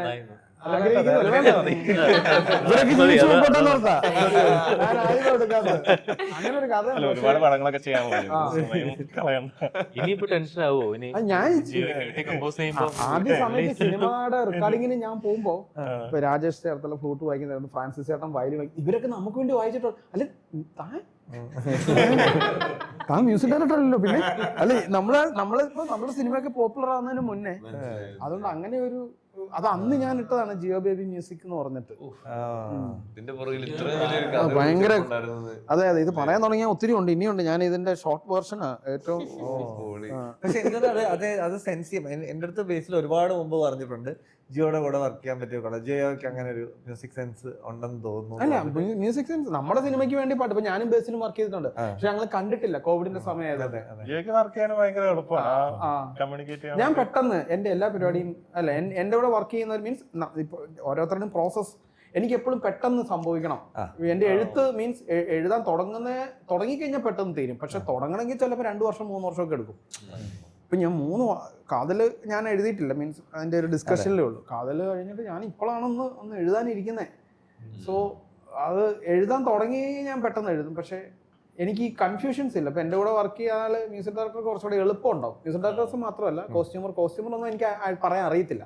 അപ്പോൾ അത് ഞാൻ എൻ്റെ സിനിമാറ്റോഗ്രാഫറെ ഏൽപ്പിക്കും. എനിക്ക് യാതൊരു ഡ്രസ് സെൻസും ഇല്ല, കളർ സെൻസ് ഇല്ല. സംഗീതം നമുക്കറിയാം. എഡിറ്റിങ്ങും സംഗീതവും ഒക്കെ ആയിട്ടൊന്ന് കണക്റ്റഡ് ആയിട്ടിരിക്കുന്നത് കൊണ്ട് നമുക്ക് ആവശ്യമുള്ള ഷോട്ട് മാത്രം എടുത്താൽ മതി. സിനിമാറ്റോഗ്രാഫറുമായിട്ട് കമ്മ്യൂണിക്കേഷൻ ഭയങ്കര എളുപ്പമാണ്. അങ്ങനെയൊക്കെയുള്ള കുറച്ച് ഈ സംഗീതം ഭയങ്കര കണക്റ്റഡ് ആണല്ലോ വിഷ്വലുമായിട്ട് എന്നാണ് എനിക്ക് തോന്നിയത്. അപ്പൊ ഇത് വേണമെങ്കിൽ എനിക്കൊന്ന് ഈ ഒരുപാട് ടെക്നീഷ്യൻസിനെ നമ്മൾ ഷെയർ ചെയ്തിട്ടുണ്ട്. ജിയോയും ഞാനും, ഫ്രാൻസിസ് എഡിറ്റ് ചെയ്തു, ഫ്രാൻസിസ് ഉണ്ട്, പിന്നെ ബേസിലുണ്ട്, സാലു ഏതോ സമയത്തുണ്ടായിരുന്നു. പിന്നെ ഏറ്റവും ലാസ്റ്റ് ആന്റണി പോസ്റ്റർ ചെയ്യുന്നു. അപ്പൊ ഞാൻ ഇത് എല്ലായിടത്തും ഇങ്ങനെ ഒരു സാധനം വരും. ആന്റണി പറയും ജിയോ വളരെ മിനിമൽ കാര്യങ്ങൾ. ഞാൻ അങ്ങനെയല്ല, ഞാൻ ആന്റണിയുടെ കൂടെ ഇരുന്ന് ചെയ്യിപ്പിക്കുകയാണ്. അങ്ങനത്തെ സാധനം എന്ന് വെച്ചാൽ എനിക്ക് വളരെ സ്പെസിഫിക് ആയിട്ടുള്ള കാര്യമാണ്. അപ്പൊ ഓരോരുത്തരുടെയും ഇതുകളാണ്. ഔട്ട്പുട്ട് വരുമ്പോൾ ഏകദേശം ഒരുപോലെയൊക്കെ ആയിരിക്കും. എങ്ങാനും പ്രോസസ്സിന്റെ വ്യത്യാസം. എല്ലാവരും ഓരോരുത്തരും ഓരോ ടൈപ്പിലാണ്. ബേസിൽ പാട്ടുണ്ടാക്കാൻ അങ്ങോട്ടും ഇങ്ങോട്ടും ബൈക്കിൽ പോകുന്ന കാര്യം പറഞ്ഞതുപോലെ അപ്പൊ എന്നെ കൊണ്ട് മൂന്നാറിലോ അല്ലെങ്കിൽ ഗോവയിലോ വല്ല നല്ല റിസോർട്ടിൽ ഇരുത്തിയാൽ ഒരു അക്ഷരം എനിക്ക് എഴുതാൻ പറ്റും. അതേ സമയത്ത് ആ മുറിക്കകത്ത് വല്ലതും കയറിയിരുന്ന വളരെ കൺസിസ്റ്റന്റ് ആയിട്ടൊക്കെ ഇരുന്നാൽ ആണ് എനിക്ക്. അല്ലാതെ അങ്ങനെ ഞാൻ എഴുതിയിട്ടുമില്ല. ഞാൻ എന്റെ വീട്ടിലെ 2 കുഞ്ഞു പിള്ളേർ കടന്ന് ഒച്ച വെച്ചോണ്ടിരിക്കുമ്പോഴാണ് ഞാൻ പല സിനിമകളും എഴുതിയിട്ടുള്ളത്. ഗ്രേറ്റ് ഇന്ത്യൻ കിച്ചണൊക്കെ ഞാൻ അത്രയും ഒരാൾക്കും ചിലപ്പോൾ എഴുതാൻ തോന്നത്തില്ലാത്ത സാഹചര്യത്തിൽ ഞാൻ കുക്ക് ചെയ്യുമ്പോൾ അടുത്ത് എൻ്റെ നോട്ട്ബുക്ക് കൊണ്ട് വെച്ചിട്ട് വരെ ഞാൻ എഴുതിയിട്ടുണ്ട്. ഞാൻ ട്രാവൽ ചെയ്യുമ്പോൾ എൻ്റെ കൂടെ ഒരു ബുക്ക് അപ്പുറത്ത് ഉണ്ടാവും. കാരണം എപ്പോഴാണ് എന്തെങ്കിലും ഓർമ്മ വരുന്നതെന്ന് അറിയില്ല. അങ്ങനെയൊക്കെ പെട്ടെന്ന് എൻ്റെ പരിപാടി. ഇപ്പോൾ ആന്റണി പോസ്റ്ററിന്റെ കാര്യം പറഞ്ഞപ്പോൾ നമ്മൾ ആന്റണിയോട് പറഞ്ഞത് അതിന്റെ പിന്നിൽ ഒത്തിരി ആലോചനയുണ്ട്. ഞാൻ തന്നെയും റൈറ്റേഴ്സും ഒക്കെ ആയിട്ട്. ഇപ്പൊ നമ്മുടെ ഫസ്റ്റ് ലുക്ക് എന്ന് പറയുമ്പോൾ മമ്മൂക്കയും ജ്യോതികയും ഒരു പഴയ കല്യാണ ആൽബം പോലെ തോന്നണം. ആ തോന്നല് ആന്റണിയോട് പറഞ്ഞപ്പം വന്ന സാധനമാണ്. അതിൽ പിന്നെ അങ്ങനെ വലിയ പണിയെടുക്കും മീൻസ് അവരെടുത്തിട്ടുണ്ടാവും. നമുക്ക് ആ പറയാൻ മാത്രമേ ഉള്ളൂ നമ്മുടെ പണി. എനിക്ക് അങ്ങനെ തോന്നുന്നത്. ഓരോരുത്തർക്കും ഓരോ. അപ്പോൾ ഈ പ്രോസസ്സ്, റൈറ്റിംഗ് പ്രോസസ്സ് പറഞ്ഞപ്പോൾ ഇതൊരു എനിക്ക് എൻ്റെ എക്സ്പോഷർ കുറവാണ്. ഞാൻ സ്വന്തമായിട്ട് എഴുതിയിട്ടുള്ളത് വളരെ കുറവാണ്. ഇതിനകത്തൊക്കെ എൻ്റെ ഇൻപുട്സ് ആയിരുന്നു. എനിക്കൊന്ന് ദായത്തിൽ ഒരു പോർഷനൊക്കെ ഞാൻ പിന്നീട് ഒന്ന് ഷേപ്പ് ചെയ്യേണ്ടി വന്നിട്ടുണ്ട്. അതിൻ്റെ ഇതാണ് എനിക്ക് ശരിക്കും ഒരു റൈറ്റിംഗ് പ്രോസസ്സ്, ഒരു റൈറ്ററായിട്ടൊക്കെ ഫീൽ ചെയ്യുന്ന ഒരു സാധനം. അത് ഞാൻ ആ സമയത്ത് ഞങ്ങൾ ഒരു വീട് ഷിഫ്റ്റിംഗ് ഉണ്ടായിരുന്നു. ദായം ഇന്ന സമയത്ത് ചെയ്യണം എന്നുള്ള ഏകദേശം ഫിക്സ്ഡ് ആണ്. അപ്പോൾ എനിക്ക് ഇതിൽ കുറച്ച് ഗ്യാപ്സ് ഉണ്ട്, അത് ഫില്ല് ചെയ്യണം എന്ന് എൻ്റെ മനസ്സിലുണ്ട്. പക്ഷെ ഞാൻ ഇതിന്റെ തിരക്കുകളാണ്, ഡെയിലി ലൈഫ് തിരക്കുകളാണ്. അപ്പൊ അതൊരു ഗിൽറ്റി ഫീലിംഗ് ആയിട്ട് കിടപ്പുണ്ട്. ഞാനത് എഴുതാനിരിക്കുന്നില്ലല്ലോ. എന്നിട്ട് ഇതിന്റെ ഇടയ്ക്ക് ഒരു ദിവസം പെട്ടെന്ന് കത്തുവാണ്. ടക്ക് ടക്ക് ടക്കെന്ന് കുറേ സാധനങ്ങൾ ഇങ്ങനെ കണക്ട് ചെയ്ത് പോവുകയാണ്. അപ്പോൾ എനിക്ക് മനസ്സിലായി, ഞാൻ ഈ 2 മാസം ഞാൻ ഗിൽറ്റ് അടിച്ച് നടക്കുന്ന സമയത്ത് എല്ലാം ഇതെന്റെ തലയിൽ നടക്കുമായിരുന്നു. ആ സമയത്ത് ഞാൻ ഏതോ ഒരു ഇന്റർവ്യൂലോ പോഡ്കാസ്റ്റിൽ കേട്ടു, if you are A writer it's A 24-hour process, it's constantly happening എന്നൊരു സാധനം. അതിൽ പിന്നെ എനിക്കത് കുറച്ചും കൂടെ ട്രസ്റ്റ്, ഇരുന്നാലേ എഴുത്ത് വരൂ, എഴുത്തിന് വേണ്ടി ഇരിക്കണം, അതൊന്നും ചെയ്യേണ്ട ആവശ്യമില്ല, നമ്മുടെ തലയിൽ അതുണ്ടെങ്കിൽ വന്നോളും എന്നുള്ളൊരു ആശ്വാസം കിട്ടിയ ഒരു സാധനമാണ്. എനിക്ക് അതാണ് തോന്നുന്നു എല്ലാവർക്കും നടക്കുന്ന ഒരു കാര്യം. ജിയോ ഇപ്പം പറഞ്ഞതൊക്കെ ഇപ്പൊ അത് എളുപ്പമായി, പണ്ടത്തെ പോലെ അല്ലല്ലോ. ഇപ്പൊ നമുക്ക് എന്തെങ്കിലും തോന്നിയ വോയിസ് അയച്ച് പെട്ടെന്ന് ഇടാം. വളരെ വളരെ കുറെ കൂടെ അല്ലെ, എന്തെങ്കിലും ട്യൂണ് വന്നാലും റെക്കോർഡ് ചെയ്യാൻ. അപ്പൊ ഞാൻ പണ്ട് മ്യൂസിക് ഡയറക്ടറായിട്ട് വർക്ക് ചെയ്ത സമയത്ത് ഈ റെക്കോർഡ് ചെയ്യാനുള്ള ഒരു സംവിധാനം അന്ന് ഈ ഫോണൊന്നും വന്നിട്ടില്ല. 2000 സമയത്തൊക്കെ 2005 സമയത്ത് എനിക്ക് ആ ഫോണില്ല. അപ്പൊ ഞാൻ കുഞ്ഞു കാസറ്റ് ഇടുന്ന റെക്കോർഡറുണ്ട്. US എൻ്റെ അങ്കിളിൻ്റെ അടുത്ത് പറഞ്ഞിട്ട് ചെറിയ കാസറ്റാണ്, ഇപ്പോഴും എൻ്റെ ഇരിപ്പുണ്ടത്, മൈക്രോ കാസറ്റ് എന്ന് പറയും. സോ അതൊക്കെ നമുക്ക് ഇങ്ങനെ റിലേറ്റീവ്സ് ഒക്കെ ഉണ്ടായിരുന്നോണ്ടാണ് കിട്ടിയത്. അപ്പൊ ഈ സാധനം എപ്പോഴും പോക്കറ്റിലുണ്ടാവും. സോ നമുക്ക് കുറെ പരസ്യങ്ങൾ ചെയ്യാനുണ്ടാവും, പാട്ട് ചെയ്യാനുണ്ടാവും, ഭക്തിഗാനം, മറ്റേത് മറിച്ചത്. അപ്പൊ ബസ്സിലൊക്കെ പോകുമ്പോ ഇതങ്ങ് ഓൺ ചെയ്തിട്ട് ട്യൂണൊക്കെ റെക്കോർഡ് ചെയ്ത് വെക്കും, ആവശ്യം വരുമ്പോ എടുക്കും. ഈ ബസ്സിൽ ചെയ്ത പരിപാടിക്ക് ചെയ്തിട്ടുണ്ട്. പണ്ട് ചെയ്ത സാധനം വേറെ ആൾക്ക് കൊടുക്കുക. ഞാൻ പണ്ട് ഇതേപോലെ ഞാൻ ഓർമ്മ വെച്ചപ്പോ ഈ പാട്ട് ഉണ്ടാക്കുന്ന പരിപാടിയുണ്ട്, ഇങ്ങനെ ചുമ്മാ ഉണ്ടാക്കുക എന്നുള്ള പരിപാടി. അപ്പൊ പണ്ട് വീട്ടില് ടൈപ്പ് റെക്കോർഡർ ഒന്നുമില്ല. അപ്പൊ ഞാനും അനിയത്തിയുണ്ട്. അപ്പൊ ഞാൻ ഇവളെ പഠിപ്പിക്കും. ഇവൾക്ക് ഒരു ഇവൾക്ക് ഭയങ്കര ഓർമ്മയുണ്ട്. എന്നിട്ട് ഇവളെ ട്യൂൺ ഞാൻ പഠിപ്പിച്ചു കഴിഞ്ഞിട്ട് ഇടയ്ക്കിടയ്ക്ക് ക്വസ്റ്റ്യൻ ഒക്കെ ചോദിക്കും, മറ്റേത് പാടും എന്നൊക്കെ പറഞ്ഞിട്ട്. എന്നിട്ട് ഇവക്ക് ഇത് നന്നായിട്ട് അറിയാം. അപ്പൊ അത് സ്കൂൾ കാലഘട്ടത്തിൽ ഇങ്ങനെ കുറെ പാട്ടുണ്ട്, ഒരു 100-100 പാട്ടും കണ്ട് ഉണ്ടാക്കിയിട്ടുണ്ട്. ഇവക്ക് എല്ലാ ട്യൂണും അറിയാം. എന്നിട്ട് ഒരു വെക്കേഷൻ ഇതേപോലെ ഞാൻ ഒരു ടേപ്പ് റെക്കോർഡറൊക്കെ സംഘടിപ്പിച്ചിട്ട് ഒരു വെക്കേഷൻ ഫുള്ള് ഈ പാട്ട് 100 പാട്ട് റെക്കോർഡ് ചെയ്യലായിരുന്നു. ഇരുന്നങ്ങ് പാടുവാണ്. ടേപ്പ് ഇവിടെ വെച്ചിട്ട് കാസറ്റൊക്കെ നഷ്ടപ്പെട്ടു. പക്ഷെ ഇവർക്ക് ഇപ്പോഴും എന്റെ പാട്ടുകൾ അറിയാം. അപ്പൊ ഇപ്പോഴും ഇതിന് കമന്റ് ചെയ്തിരുന്നത് എനിക്ക് തോന്നി. ഞാൻ ഒരു പാട്ട് ഇതേപോലെ അന്ന് ചെയ്ത ഒരു പാട്ട് ഞാൻ പിൽക്കാലത്ത് ഒരു ഷോർട്ട് ഫിലിമിന് യൂസ് ചെയ്തിട്ടുണ്ടായിരുന്നു. അപ്പൊ അത് ഇവള് കേട്ടപ്പോ ഇത് പട്ടേ. ഞാൻ ഒരു കാര്യം, ഇപ്പൊ ഞാനും സിദ്ധാശിവയല്ലേ നമ്മുടെ ആക്ടർ ഡയറക്ടർ, ഞങ്ങള് 2000 മുതലേ കൂട്ടുകാരാണ്. അപ്പൊ സിദ്ധാർത്ഥ ഒരു കാറ് വാങ്ങി, ഒരു ഓൾട്ടോ കാർ വാങ്ങി. അതൊരു 2004-ലോ 2003-ലോ 2004-ലോ കണ്ട. അപ്പൊ ഈ കാർ വാങ്ങിച്ചിട്ട് ഞങ്ങള് ഇതിൽ മ്യൂസിക് സിസ്റ്റം വെക്കാൻ വേണ്ടിയിട്ട് പ്ലാൻ ചെയ്യുക. അപ്പോൾ ഇവൻ കാർ വാങ്ങിക്കഴിഞ്ഞാൽ പിന്നെ ഞാൻ ഫുൾ ടൈം ഇവൻ്റെ കൂടെ ഉണ്ട്. അപ്പോൾ ഞങ്ങൾ ഇതുപോലെയാണ്. അപ്പോൾ ഞാൻ കമ്പോസ് ചെയ്യും, എഴുതും. ഇപ്പോൾ എപ്പോഴും ആ വണ്ടിക്കകത്ത് ഒരാവശ്യം കൊണ്ടത്തിനല്ല, വെറുതെ ഞാൻ ഇങ്ങനെ ഒരു സാധനം എഴുതാം, പെട്ടെന്ന് കമ്പോസ് ചെയ്തതെന്ന് പറഞ്ഞാൽ അതിങ്ങോട്ട് തരുന്നു, അപ്പോൾ തന്നെ കമ്പോസ് ചെയ്യുന്നു. അങ്ങനെ ഞങ്ങൾ മെല്ലെ മെല്ലെ മനസ്സിലാക്കി ഇതിൻ്റെ അകത്ത് പാട്ട് സിസ്റ്റം വെക്കേണ്ട ഒരു കാര്യമില്ല, അതിന് കേൾക്കാനുള്ള സമയം. ലൈവ് ബാൻഡാണ്. അപ്പൊ ഞാൻ ചെയ്തിട്ടുള്ള കുറെ ആൽബങ്ങൾ എഴുതിയിരിക്കുന്നത് സിദ്ധാർത്ഥ് ശിവയാണ് ലിറിക്സ് എഴുതിയിരിക്കുന്നത്. സോ ഇങ്ങനത്തെ ഒരു ഈ പറഞ്ഞ പോലെ അതിൻ്റെ അകത്ത് മ്യൂസിക് സിസ്റ്റത്തിന്റെ ആവശ്യം ഉണ്ടായില്ല. എനിക്ക് തോന്നുന്നു ആ കാറ് പിന്നീട് 2010 ശേഷം മറ്റേ അവൻ്റെ അച്ഛന് കൊടുത്തിട്ട് പുള്ളിയാണ് അതിൻ്റെ അകത്ത് ഒരു പാട്ട് പെട്ടി വെക്കുന്നത്. അല്ല, പണ്ട് നമുക്ക് വേണ്ട പാട്ടുകൾ നമ്മൾ തന്നെ പാടുകയാണല്ലോ ചെയ്യുന്നത്. അത് ശരിയാണ്. പണ്ടിപ്പോ ഈ ഞാൻ പറഞ്ഞ ഏത് ചിത്രഗീതമൊക്കെ വരില്ലോ, ഈ ഒറ്റ സെക്ഷനേ ഉള്ളൂ പുതിയ പാട്ട് കിട്ടാൻ. അപ്പൊ ഈ സെക്ഷനിൽ കേട്ട് കഴിഞ്ഞാൽ നമുക്ക് പിന്നെ അടുത്ത 6 ദിവസം നമുക്ക് പാട്ട് വേണമെങ്കിൽ നമ്മൾ പാടണം. അപ്പൊ അത് പഠിക്കണം, ആ ഒറ്റ കേൾവിയിൽ പഠിക്കണം. പഠിച്ചു കഴിഞ്ഞ് പിന്നെ അത് പാടി പാടി പാടി അപ്പൊ ഇപ്പോഴും പല പാട്ടുകളും ഞാൻ ശ്രദ്ധിച്ചിട്ടുണ്ട്, ഞാൻ പാടുന്ന വേറെ ട്യൂണാണ്, വേറെ അതിന്റെ ന്യൂആൻസസ് ഒക്കെ വ്യത്യാസം. അതെന്താന്ന് വെച്ചാൽ ഈ ഒറ്റ കേൾവി പഠിച്ച് അത് റിപ്പീറ്റ് ചെയ്യുന്നതിന്റെയാ അതിന്റെ ന്യൂആൻസ്. പക്ഷെ ഇപ്പൊ നമുക്ക് ഇത് ഇങ്ങനെയായിരുന്നു എന്നൊക്കെ നമുക്ക് തോന്നുന്ന സംഗതികളൊക്കെ വ്യത്യാസം ഉണ്ടാവും. പക്ഷെ അതിന്റെ ഒരു ഹോൾ സ്ട്രക്ചർ നമ്മൾ ആ സമയത്ത് തലയിലാക്കും. ആക്ച്വലി എനിക്ക് ഈ ഇടയ്ക്ക് ഒരു അനുഭവം ഉണ്ടായിരുന്നു. ഞാൻ ഈ ക്യാബറെ എന്നൊരു മ്യൂസിക്കൽ കണ്ടു. അത് കാണാൻ എനിക്ക് വലിയ താല്പര്യമായിരുന്നു. കാരണം ഒന്ന് അതിന്റെ സെറ്റിംഗ് മറ്റേ ബെർലിൻ നാസി ജർമ്മനിയാണ്, അതുമായിട്ട് എനിക്ക് റിലേറ്റ് ചെയ്യാൻ കഴിയില്ല. പിന്നെ ജാസ് ആണ് അതിന്റെ ജോൺർ. പക്ഷെ അത് കണ്ടുകൊണ്ട് വന്നപ്പോൾ സെക്കൻഡ് ഹാഫിൽ 2 ക്യാരക്ടേഴ്സ് നമ്മൾ സംസാരിക്കുകയാണ്. ആൻഡ് അവസാനം ഒരു പറഞ്ഞ് പിരിയുന്നത് ഇങ്ങനെയാണ്: നമുക്ക് കുറച്ച് സമയം ഇത്തിരി നേരം ഉണ്ടായിരുന്നെങ്കിൽ എങ്ങനെ ഉണ്ടായേനെ. അപ്പോൾ അത് കണ്ടപ്പോഴാണ് ഞാൻ വിചാരിച്ചത്, നമ്മുടെ പടവും ഇങ്ങനെയല്ലേ. സോ ഇപ്പൊ റോഷൻ പറഞ്ഞ പോലെ കഥ ഏതായാലും സെറ്റിങ് ഏതായാലും മൂഡ് ഏതായാലും നമുക്ക് കണക്ട് ചെയ്യാൻ പറ്റുന്ന ഒരു കാര്യം, ഒരു ഹുക്ക് ഉണ്ടെങ്കിൽ it will work for an audience, for any audience. അതും നാസി ജർമ്മനിയിലെ ഒരു ലവ് സ്റ്റോറിയിൽ എങ്ങനെ കണക്ട് ചെയ്യാൻ പറ്റും? എന്തെങ്കിലും അതായത് ഞാൻ ഒരു സ്ക്രിപ്റ്റ് തിരഞ്ഞെടുക്കുമ്പോൾ യൂഷ്വലി ഞാൻ നോക്കുന്നത് ഓഫ്കോഴ്സ് ആക്ടേഴ്സും അവരുടെ ഒരു നാർസിസം കൺസിഡർ ചെയ്ത് നോക്കുമ്പോൾ എൻ്റെ ക്യാരക്ടറിന് എന്താണ് ചെയ്യാനുള്ളത്, എനിക്കിതിനകത്ത് സ്പേസ് ഉണ്ടോ. പക്ഷേ ഇത് വായിച്ചപ്പോൾ ഞാൻ ആദ്യം ചോദിച്ച ചോദ്യം, ഈ പ്രൊട്ടാഗണിസ്റ്റുമായിട്ട് എനിക്ക് കണക്ട് ചെയ്യാൻ പറ്റുന്നുണ്ടോ, അത് അനീഷിൻ്റെ ക്യാരക്ടറായിട്ട്. ആ ആർക്കിലേക്ക് ആ ആർക്കാണ് എന്നെ ആദ്യം ഹുക്ക് ചെയ്തത്. പിന്നെയാണ് ഓഫ്കോഴ്സ് അഞ്ജനയുടെ ക്യാരക്ടറും നല്ലൊരു ഇവോൾവ് ആയിട്ടുള്ള ഒരു ക്യാരക്ടറാണ്. പിന്നെ ബാക്കി എല്ലാ ക്യാരക്ടേഴ്സിനും കുറേ നല്ല സ്പേസ് ഉണ്ട്. അവർ അവഗണിക്കപ്പെട്ട ക്യാരക്ടേഴ്സ് അല്ല, ജസ്റ്റ് ചുമ്മാ ഒരു ലാംപ് പോസ്റ്റ് പോലെ പ്ലേസ് ചെയ്ത ക്യാരക്ടേഴ്സ് അല്ല. പക്ഷെ എന്നെ ആദ്യം ഹുക്ക് ചെയ്തത് അനീഷിന്റെ ക്യാരക്ടറാണ്. സോ ദാറ്റ് വാസ് അനീഷിലൂടെയാണ് സിനിമ പോകുന്നത്, തുടക്കം അവസാനം ഒക്കെ. അനീഷിന്റെ ജീവിതത്തിൽ ഒരു ദിവസം എന്നുള്ള അത് പലതവണ ഉണ്ടായിട്ടുണ്ടല്ലോ. എക്സാം, ബോർഡ് എക്സാം ഒക്കെ എഴുതുന്നതിന് മുമ്പല്ലേ ഞാൻ എഴുതിക്കൊണ്ടിരിക്കുമ്പോ അങ്ങനെയാണ്, നീ ആ ലെവലിൽ പഠിപ്പിയായിരുന്നല്ലേ. ഇനിയും പോയി എക്സാം പണ്ടത്തെ എഴുതുന്നോ? എക്സാം ഒക്കെ സ്കൂളൊക്കെ കഴിഞ്ഞു. പക്ഷെ ഇപ്പോഴും എന്റെ നൈറ്റ് മെയർസും സ്വപ്നങ്ങളിലും എല്ലാം എനിക്കും വരും. ഇത് ഞാൻ ഇങ്ങനെ ആലോചിച്ചു, അയ്യോ ഇത് രക്ഷയില്ലല്ലോ, പിന്നെ ഭാഗ്യത്തിനപ്പം ഇനിയിട്ട് കഴിഞ്ഞിട്ട് ഞാൻ ഉറപ്പിക്കും സത്യത്തിൽ ഞാൻ അതൊക്കെ പാസ്സായതാണല്ലോ, കുഴപ്പമില്ല ഇനിയിപ്പോ ആയിക്കോട്ടെ. വിഷയത്തിൽ നിന്ന് നേരെ എതിർദിശയിലേക്ക് എനിക്ക് ഒരിക്കലും ഇങ്ങനെ പുറകോട്ട് പോയിട്ടുള്ള നല്ല കാര്യത്തെ കുറിച്ച് ഞാൻ ചിന്തിക്കാറില്ല. ഒരുപാട് അടിപൊളി സംഭവങ്ങളുണ്ട്. പക്ഷെ ഞാൻ ഇനി വരാൻ എന്തെങ്കിലും ഒരു പുതിയ സാധനം വരുമ്പോ ഞാൻ ചത്തുപോകല്ലേ, അല്ലേ?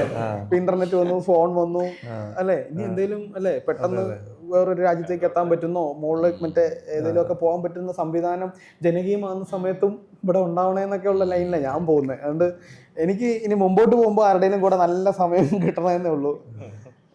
ഇതുപോലെ മനോഹരമായ അങ്ങനെ ഞാൻ ചിന്തിക്കുന്നുള്ളൂ. അതിനേക്കാളിലും ഈ ഒരു ചോദ്യം നമുക്ക് ഈ ഇത്തിരി നേരം കൂടി കിട്ടിയിരുന്നെങ്കിൽ എന്ന് തോന്നുന്ന മൊമെന്റ്സ് നമ്മൾ സ്ഥിരമായിട്ട് റിലേഷൻഷിപ്പിൽ അതൊരു സാധനമാണ്. ഇപ്പം ഇതിൽ തന്നെ എനിക്കൊരു ഇന്റേണലി ഒരു പ്ലേലിസ്റ്റ് ഉണ്ടായിരുന്നെങ്കിൽ അതിൽ ടോപ്പ് വരുന്ന സോങ് ആണ് അഭീന ജാവോ ചോഡ്കർ എന്നുള്ള എൻ്റെ ഫേവറേറ്റ് ലവ് സോങ് ഏതാണെന്ന് ചോദിച്ചാൽ എനിക്ക് ഒറ്റ ആൻസറേ ഉള്ളൂ. അപ്പോൾ അതിൽ ഈ എക്സ്പ്രസ് ചെയ്യുന്ന കാര്യം ഇതാണല്ലോ. അതിപ്പോൾ ഒരു പ്രണയം ആസച്ച് ആവണമെന്നില്ല, നമുക്ക് മെൻ്റലി കണക്ഷനുള്ള ഏതൊരാളുടെ അടുത്തും നിൽക്കും, ചിലവഴിക്കുമ്പോൾ നമുക്ക് തോന്നണം അയ്യോ തീർന്നു പോയല്ലോ, കുറച്ച് നേരം കൂടെ കിട്ടിയിരുന്നെങ്കിൽ, ഇപ്പൊ പോരുതേ, കുറച്ച് നേരം കൂടെ. അതുപോലെ തന്നെ മറ്റേ ആജ് ജാനകി സിദ്ന കരോ എന്ന് പറഞ്ഞിട്ട് എന്തിനാണ് ഇത്രയും വേശി, നമുക്ക് കുറച്ച് നേരം കൂടെ ഇരിക്കാം, ഇതുപോലെ ഇരിക്കും. അതൊരു കോൺസ്റ്റന്റ് ഫീലിംഗ് ആണ്. അത് ഒരു പ്രണയം മാത്രമല്ല, എല്ലാ ഇന്ററാക്ഷൻസിലും നമ്മൾ അത്രയും ഇതാവുന്ന ഇന്ററാക്ഷൻസിലും അതുള്ള സാധനമാണ് തോന്നുന്നു. പറയൂ അടുത്ത ബോൾ പാസ് ചെയ്യുന്നു. എനിക്കങ്ങനെ ഇത്തിരി നേരം കൂടെ കിട്ടിയിരുന്നെങ്കിൽ എന്ന് തോന്നിയിട്ടില്ല. അത് നന്നായി, അത്രയും മതിയായിരുന്നു. അതെ, അത് മതി. ഇനി കുറച്ചുകൂടെ കിട്ടിയിട്ട് റിസ്ക് എലമെന്റ് ഉണ്ടല്ലേ? അതെ, അതുകൊണ്ട് കാര്യമാണ്. ബേസിലെ എനിക്ക് എനിക്ക് എനിക്ക് എല്ലാ ദിവസവും എനിക്ക് ഉറങ്ങാൻ വലിയ താല്പര്യമില്ല. അപ്പോൾ ഞാൻ ഈ ഉറങ്ങാൻ ഇങ്ങനെ മാക്സിമം നീട്ടി വെക്കാൻ നോക്കും. അപ്പോൾ ഉറങ്ങാൻ നേരത്തെ എനിക്ക് കുറച്ച് നേരം കൂടെ ഉണ്ടായിരുന്നു, കുറച്ച് അത് കഴിഞ്ഞിട്ട് ഉറങ്ങിയാൽ മതിയല്ലോ, ഇങ്ങനെയൊക്കെ ഞാൻ എല്ലാ ദിവസവും ആലോചിക്കാറുണ്ട്. എത്ര മണിക്കൂർ ഉറക്കം കിട്ടും അപ്പോൾ നോർമലി? നോർമലി 8 മണിക്കൂർ ഉറങ്ങും. ഉറങ്ങി അങ്ങോട്ട് ഉറങ്ങും. രാവിലെ ഉറങ്ങും. നമ്മളൊക്കെ ഉറങ്ങാൻ ഇടയ്ക്കൊക്കെ കുറച്ച് ബുദ്ധിമുട്ടുന്നുണ്ട്, അതുകൊണ്ടാണ്. അത് കുഴപ്പമില്ല. ഇത്രയൊക്കെ ചിന്തയ്ക്ക് ശേഷം ഉറങ്ങുന്നുണ്ടല്ലോ. അതെ, പക്ഷെ വൈകുന്നേരം കിട്ടുള്ളൂ. അതെനിക്ക് ഓർമ്മയുണ്ട്. അല്ല, അത് ഇടയ്ക്കിടയ്ക്ക് അങ്ങനെയൊക്കെ. പക്ഷെ സ്ഥിരമായിട്ട് നന്നാക്കണം എന്നൊരു തോന്നലുമുണ്ട്. അല്ല, ഞാൻ എഴുന്നേക്കുന്ന സമയത്ത് അങ്ങനെ ബേസിൽ ഞാൻ 6 മണി 6:30 ആകുമ്പോൾ എഴുന്നേക്കും. അല്ല, ഒരു സമയത്ത് എനിക്ക് വെച്ചാല് ഒരു സമയത്ത് എനിക്ക് 4 മണിക്ക് ഇരുന്നാലേ വർക്ക് ചെയ്യാൻ പറ്റുമെന്നുള്ള അവസ്ഥ വന്നു. പുലർച്ചെ 4 മണി. അപ്പൊ വെച്ചാൽ ഞാൻ ഉച്ചയ്ക്ക് എണീറ്റാലും ഇങ്ങനെ ഇരിക്കും, ഇരുന്നിട്ട് അവസാനം പുലർച്ചെ 4 മണിയാകുമ്പോൾ തുടങ്ങും. അതെ, എ റഹ്മാനെ കുറിച്ചും അങ്ങനെ കേട്ടിട്ടുണ്ട് അല്ലേ? അയാൾ പുലർച്ചെ അല്ല, ഞാനത് താരതമ്യം ചെയ്ത് കൊളവാകുന്നോർത്താണ് വളരെ മാന്യമായി പറഞ്ഞത്. അതെ, ഞങ്ങളൊക്കെ അങ്ങനെയാണ്. അല്ല, അങ്ങനെ കേട്ടിട്ടുണ്ടല്ലോ. എനിക്ക് തോന്നിയിട്ടുള്ള കാര്യം, ഭയങ്കര ഉറക്കം കിട്ടാതെ എനിക്ക് ഉറങ്ങിയില്ലെങ്കിൽ എൻ്റെ പിറ്റേ ദിവസത്തെക്കുറിച്ചാണ് എൻ്റെ ചാനൽ, നാളെ ഞാൻ ഓണാവത്തില്ലല്ലോ, അങ്ങനെ ആലോചിച്ച് ഭയങ്കര ഉറക്കം കിട്ടാതെ എഴുന്നേക്കുന്ന പിറ്റേ ദിവസം ഭയങ്കര ക്രിയേറ്റീവ് ആണെന്ന് എനിക്ക് തോന്നിയിട്ടുണ്ട്. ഉറങ്ങാതെ എനിക്കങ്ങനെ ശരിക്കും ഇത് നേരെ ഓപ്പോസിറ്റാണ് വരേണ്ടത്. കാരണം നമ്മൾ ഒട്ടും ഉറങ്ങിയിട്ടില്ല, നമുക്ക് ആലോചന. അപ്പോൾ എനിക്ക് എന്താണെന്ന് അറിയത്തില്ല, ഈയിടെ എല്ലാം ഭയങ്കര ക്രിയേറ്റീവ് ആയെന്നല്ല, എങ്കിലും ഭയങ്കര ഓണായിട്ട് എഴുന്നേക്കുന്ന ദിവസത്തേക്കാൾ കൂടുതൽ കുറച്ചും കൂടെ വർക്ക് ചെയ്തല്ലോ, കുറച്ചുകൂടെ ആലോചനകൾ നടന്നല്ലോ എന്നൊക്കെ ഈ ക്ഷീണിതനായ ഉറക്കമില്ലാതെ എഴുന്നേൽക്കുമ്പോൾ തോന്നാറുണ്ട്. പക്ഷെ അതേ സംഭവം ഫിലിം മേക്കിംഗിലും സംഭവിക്കാറില്ലേ? ഏറ്റവും കെയോട്ടിക് ആയ സിറ്റുവേഷനിലാണ് ഭയങ്കര ക്രിയേറ്റീവ് ആയിട്ടുള്ള ഐഡിയാസ് വരുന്നത്. ആയിരിക്കും. അതെ, ശരിയാണ്. പിന്നെ നമ്മൾ ഈ പറഞ്ഞ പോലെ എനിക്ക് തോന്നുന്നത്, ഇപ്പം മിണ്ടിയും പറഞ്ഞൊന്നും ഇത്തിരി നേരം വരുമ്പോൾ ഇത്തിരി നേരം നമുക്ക് ഇഷ്ടപ്പെടുന്ന പോലെ അല്ലേ, പ്രതിസന്ധികൾ ഭയങ്കര രസമാണ്. അത് നടക്കത്തില്ല എന്നറിയുമ്പോൾ അല്ലേ, വീണ്ടും നമ്മൾ ആലോചിക്കണം, വീണ്ടും പണിയെടുക്കണം, വീണ്ടും വർക്ക് ചെയ്യണം. എന്നിട്ട് നമ്മൾ ആ ഇടുന്ന എഫേർട്ടും കൂടെ അതിനകത്ത് റിഫ്ലക്ട് പിന്നെ ഉണ്ട്. ബേസിൽ എന്തോ പറഞ്ഞു വരുമായിരുന്നു. ബേസിൽ 4 മണിക്ക് കഴിഞ്ഞ ആഴ്ച എന്നോ മറ്റോ ആണ് തുടങ്ങിയത്. ഓക്കെ. അല്ലല്ല, കഴിഞ്ഞ ആഴ്ച ഞാൻ അതേപോലെ ഒരു ദിവസം ഞാൻ ഉറങ്ങിയില്ല. ഉറങ്ങാതെ പിറ്റേ ദിവസം ഇവിടെ റെക്കോർഡിംഗ് ഉണ്ടായിരുന്നു. പിറ്റേ ദിവസം റെക്കോർഡിങ്ങിന് വന്നു. എന്നിട്ട് എനിക്ക് ക്ഷീണമില്ല. അപ്പോൾ ഞാൻ പേടിച്ചു, ഇതെന്താ ക്ഷീണം ഇല്ലാത്ത? ക്ഷീണം വരണമല്ലോ. എന്നിട്ട് ഞാൻ ഡോക്ടറെ വിളിച്ചു ചോദിച്ചു, ഇങ്ങനെ ക്ഷീണം വരാതിരിക്കുമോ ചോദിച്ചു. എനിക്കെന്താ കുഴപ്പമൊന്നും ഇല്ലാത്ത. എനിക്ക് കുഴപ്പമൊന്നുമില്ല, ഇതൊരു കുഴപ്പമാണോ? പിന്നെ രാത്രി ആയപ്പോൾ ക്ഷീണം വന്നു പറഞ്ഞു. പിന്നെ കുറെയൊക്കെ എനിക്കൊന്നും നമ്മൾ ഇഷ്ടമുള്ള എന്തെങ്കിലും പരിപാടിയാണ് ചെയ്യുന്നതെങ്കിൽ ആ അഡ്രിനലിനിൽ ഓടും. ഈ ഉറങ്ങാതൊക്കെ ഇരുന്നിട്ടാണ്. എനിക്ക് ഇത്തിരി നേരം ലാസ്റ്റ് ഡേ ഓഫ് ഷൂട്ടിംഗ് ആണ് എന്റെ ഇതുള്ളത്. എനിക്ക് ആ ചോദ്യം ചോദിച്ചപ്പോ ആദ്യം ഓർമ്മ വന്നതാ, ഇത്തിരി നേരം കൂടെ കിട്ടിയിരുന്നെങ്കിൽ എന്ന് ലാസ്റ്റ് തോന്നിയതെന്ന്. നൈറ്റ് ഷൂട്ട് ചെയ്ത് സൺറൈസ് ആവാൻ തുടങ്ങുമ്പോഴല്ലോ മനോഹരമായൊരു. അതെ, നമ്മൾ ആ റൂഫ് ടോപ്പ് സാധനമൊക്കെ അവസാനം കുയിലിന്റെ സൗണ്ടൊക്കെ വന്നു. രാവിലെ കിളികൾ ഉണരുന്ന സമയത്ത് റോഷന്റെ ഒരു സാധനം ഉണ്ടായിരുന്നു, ഇവിടെ സൈലൻസ് വിളിച്ചപ്പോഴത്തേനും അതൊരു കുയിലാണ് സാർ. വിളിച്ച കേൾക്കൂല. ഞാൻ നമ്മൾ ഇന്റർവ്യൂസിന് സംസാരിച്ച ഒരു കാര്യം, റോഷൻ പറഞ്ഞൊരു കാര്യം, ഈ അതിശയങ്ങളുടെ മേലെ എങ്ങനെയാണ് ഒരു 3 ലൈൻ പിച്ച് അത്രയും യുണീക്ക് ആവുന്നതെന്നൊരു സാധനം. സത്യത്തിൽ അത് ഒരു കാലത്ത് എൻ്റെ ഒരു ഞാനതിൽ ഹുക്ഡായി പോയ സാധനമായിരുന്നു. അതായത് ഇങ്ങനെയുള്ള കാര്യങ്ങളെ ചെയ്യാവൂ, ഒരു ആ 1 ലൈനിൽ യുണീക്നെസ് വേണം. പക്ഷെ അതിശയങ്ങളുടെ മേലെ അത് പറയാം, ഈ ഇൻവിസിബിൾ ആയിട്ടുള്ള ഒരു ബോയ് ആവാനുള്ള ഒരു കുട്ടിയുടെ ആഗ്രഹം എന്ന് പറഞ്ഞിട്ട് ആ സാധനം പറഞ്ഞാലും there is a lot more in the story. അതിനു മുമ്പ് ചെയ്ത അങ്കുലിജാലത്തിലും അതുപോലൊരു സാധനമുണ്ട്. എനിക്കൊന്നും നിങ്ങൾ രണ്ടും കണ്ടിട്ടില്ല എന്ന് തോന്നുന്നു, ബാക്കി എല്ലാവരും ഉണ്ട്. അപ്പോൾ അതിൽ ഈ പറഞ്ഞ പോലെ ഐ ആം 100% ഷുവർ അതുപോലൊരു സാധനം ലോക സിനിമയിൽ വേറെ വന്നിട്ടില്ല. അതിൽ പറയുന്ന കഥ വേറെ വന്നിട്ടില്ല എന്നൊരു സാധനം. അപ്പോൾ സത്യം പറഞ്ഞാൽ പക്ഷേ അതിൽ എനിക്കൊരു വൺ ലൈൻ പറയുമ്പോൾ അത് പറയാൻ പറ്റത്തില്ല, അത് കംപ്ലീറ്റ് സ്പോയിൽഡായി പോകുന്ന സാധനം, അത് സിനിമ കണ്ടു തന്നെ അറിയണം. അങ്ങനെ ഒരു ഹാൻഡിക്യാപ്പ് നമുക്കും ഉണ്ട്. നമ്മളും ഡീൽ ചെയ്യുന്ന ഈ സിറ്റുവേഷൻ, അത് കഴിഞ്ഞിട്ട് വരുന്ന കാര്യങ്ങൾ, അതിലുള്ള കുറേ മൊമെൻറ്റ്സ് എങ്കിലും ഇതിനു മുമ്പ് നമ്മൾ കണ്ടിട്ടില്ലാത്ത കാര്യങ്ങളാണ്. ഇപ്പം നമ്മൾ കാർ ഒരു സ്ഥലത്ത് നിർത്തിയിട്ട് ഉള്ള ഒരു കാര്യമൊക്കെ അത് അതിനെപ്പറ്റി എനിക്ക് തോന്നുന്നു നമ്മുടെ സൗണ്ട് ചെയ്ത ആരാ പറഞ്ഞത്, അത് അവസ്ഥയെ പറ്റിയിട്ട് പറഞ്ഞത് അല്ലേ? അത് കറക്റ്റായിട്ട് ആ ക്യാരക്ടർ കടന്നു പോകുന്നത് കറക്റ്റായിട്ട് മനസ്സിലായി എന്തൊരവസ്ഥയിലാണ് എന്നുള്ളത്. ഈ മറ്റേ കാർ നിർത്തിയിട്ട് നിങ്ങൾ രണ്ടുപേരും കൂടെ ഉള്ള ഡയലോഗ് എഡിറ്റർ പറഞ്ഞതെന്ന് വെച്ചാൽ, എന്തിനാണ് ഞാൻ ആ കോൾ എടുത്തത് എന്ന് ആ മനുഷ്യനെ ആലോചിച്ച് കാണത്തില്ല, ആ സമയത്ത് ആലോചിച്ച് കാണത്തില്ല. അപ്പൊ നമ്മൾ ഈ റീ എഡിറ്റ് ചെയ്യുമ്പോൾ ഇതിനകത്ത് എന്തൊക്കെ ട്രിം ചെയ്യണം, എന്തൊക്കെ കളയണം എന്നൊക്കെ വരുമ്പോഴും ഇവിടെ വരുമ്പോൾ നമുക്ക് കൺഫ്യൂഷൻ ഇല്ല. കാരണം ഞാൻ പറഞ്ഞു, ഫോർ നോ അതർ റീസൺ, ഇത് ലോക സിനിമയിൽ ആദ്യമായിട്ടായിരിക്കും ഇങ്ങനെ ഒരു സിറ്റുവേഷനിൽ രണ്ട് ക്യാരക്ടേഴ്സ് പെട്ടിട്ടുള്ളത്. അതുകൊണ്ട് we should keep the scene in all it's എന്താ പറഞ്ഞ എൻറ്റയറിറ്റി എന്നുള്ള സാധനം. ഞങ്ങൾ ട്രിം ചെയ്തിട്ട് വേർഷൻസ് ഒക്കെ ഉണ്ടായിട്ടുണ്ട്. അത് കണ്ടിട്ട് എൻ്റെ ഒരു ഫ്രണ്ട് അത് കണ്ടിട്ട് പറഞ്ഞു, ആദ്യമായിട്ട് കാണുന്ന ഒരാളാണ്, ഈ സീൻ എനിക്ക് ഏറ്റവും കൂടുതൽ കണക്ട് ചെയ്യേണ്ട ഒരു സീനായിരുന്നു അത്. പക്ഷെ എനിക്ക് കണക്ട് ആയില്ല. ഞാൻ പറഞ്ഞു വെയിറ്റ് എ മിനിറ്റ്, ഞാൻ ഇതിന് മുമ്പുള്ള വേർഷൻ കാണിച്ചു കൊടുത്തു, എന്നുവെച്ചാൽ എലാബറേറ്റ് ആയിട്ടുള്ള വേർഷൻ. പുള്ളി പറഞ്ഞു ഇപ്പോഴാണ് അത് ഇതായത്. അപ്പം എനിക്ക് എൻ്റെ എല്ലാ കൺഫ്യൂഷനും മാറി അത് കാണുമ്പോൾ. അപ്പോൾ അങ്ങനെയുള്ള കുറേ സാധനങ്ങളുണ്ട്. എനിക്ക് ആൾക്കാർ നമ്മുടെ ബിയോണ്ട് അവർ ട്രെയിലർ ഒക്കെ ഇതിനകത്ത് കുറച്ച് കാര്യങ്ങളുണ്ട് എന്ന് നമ്മൾ മനസ്സിലാക്കിയാൽ അവർക്കൊരു ശരിക്കും തോന്നും. അതൊരു പ്രശ്നമാണ്. സിനിമ വന്നു കഴിഞ്ഞാലേ നമുക്ക് പറയാൻ പറ്റുന്ന കുറച്ച് കാര്യങ്ങൾ ഇതിനകത്തുണ്ട്. ശരി, അങ്ങനെ വേറെ എന്തൊക്കെയോ ഉണ്ട് എന്നുള്ളൊരു ഫീലിംഗ് കിട്ടിയാലും മാത്രം മതി. ബാക്കിയൊക്കെ ആൾക്കാർ തന്നെ പോയി കണ്ട് മനസ്സിലാക്കി എടുക്കുന്നു, അവരുടെ എക്സ്പീരിയൻസ് അവരുടെ തന്നെ എന്നുള്ളതല്ലേ. അപ്പം ഇതൊക്കെയാണ് അപ്പൊ അതൊക്കെയാണ് കാര്യം. ഐവർക്കൽസ് കുയില് പോകുന്നവരെ കണ്ടിന്യൂ ചെയ്യേണ്ട ആവശ്യമില്ല. തുടങ്ങി. Thank you.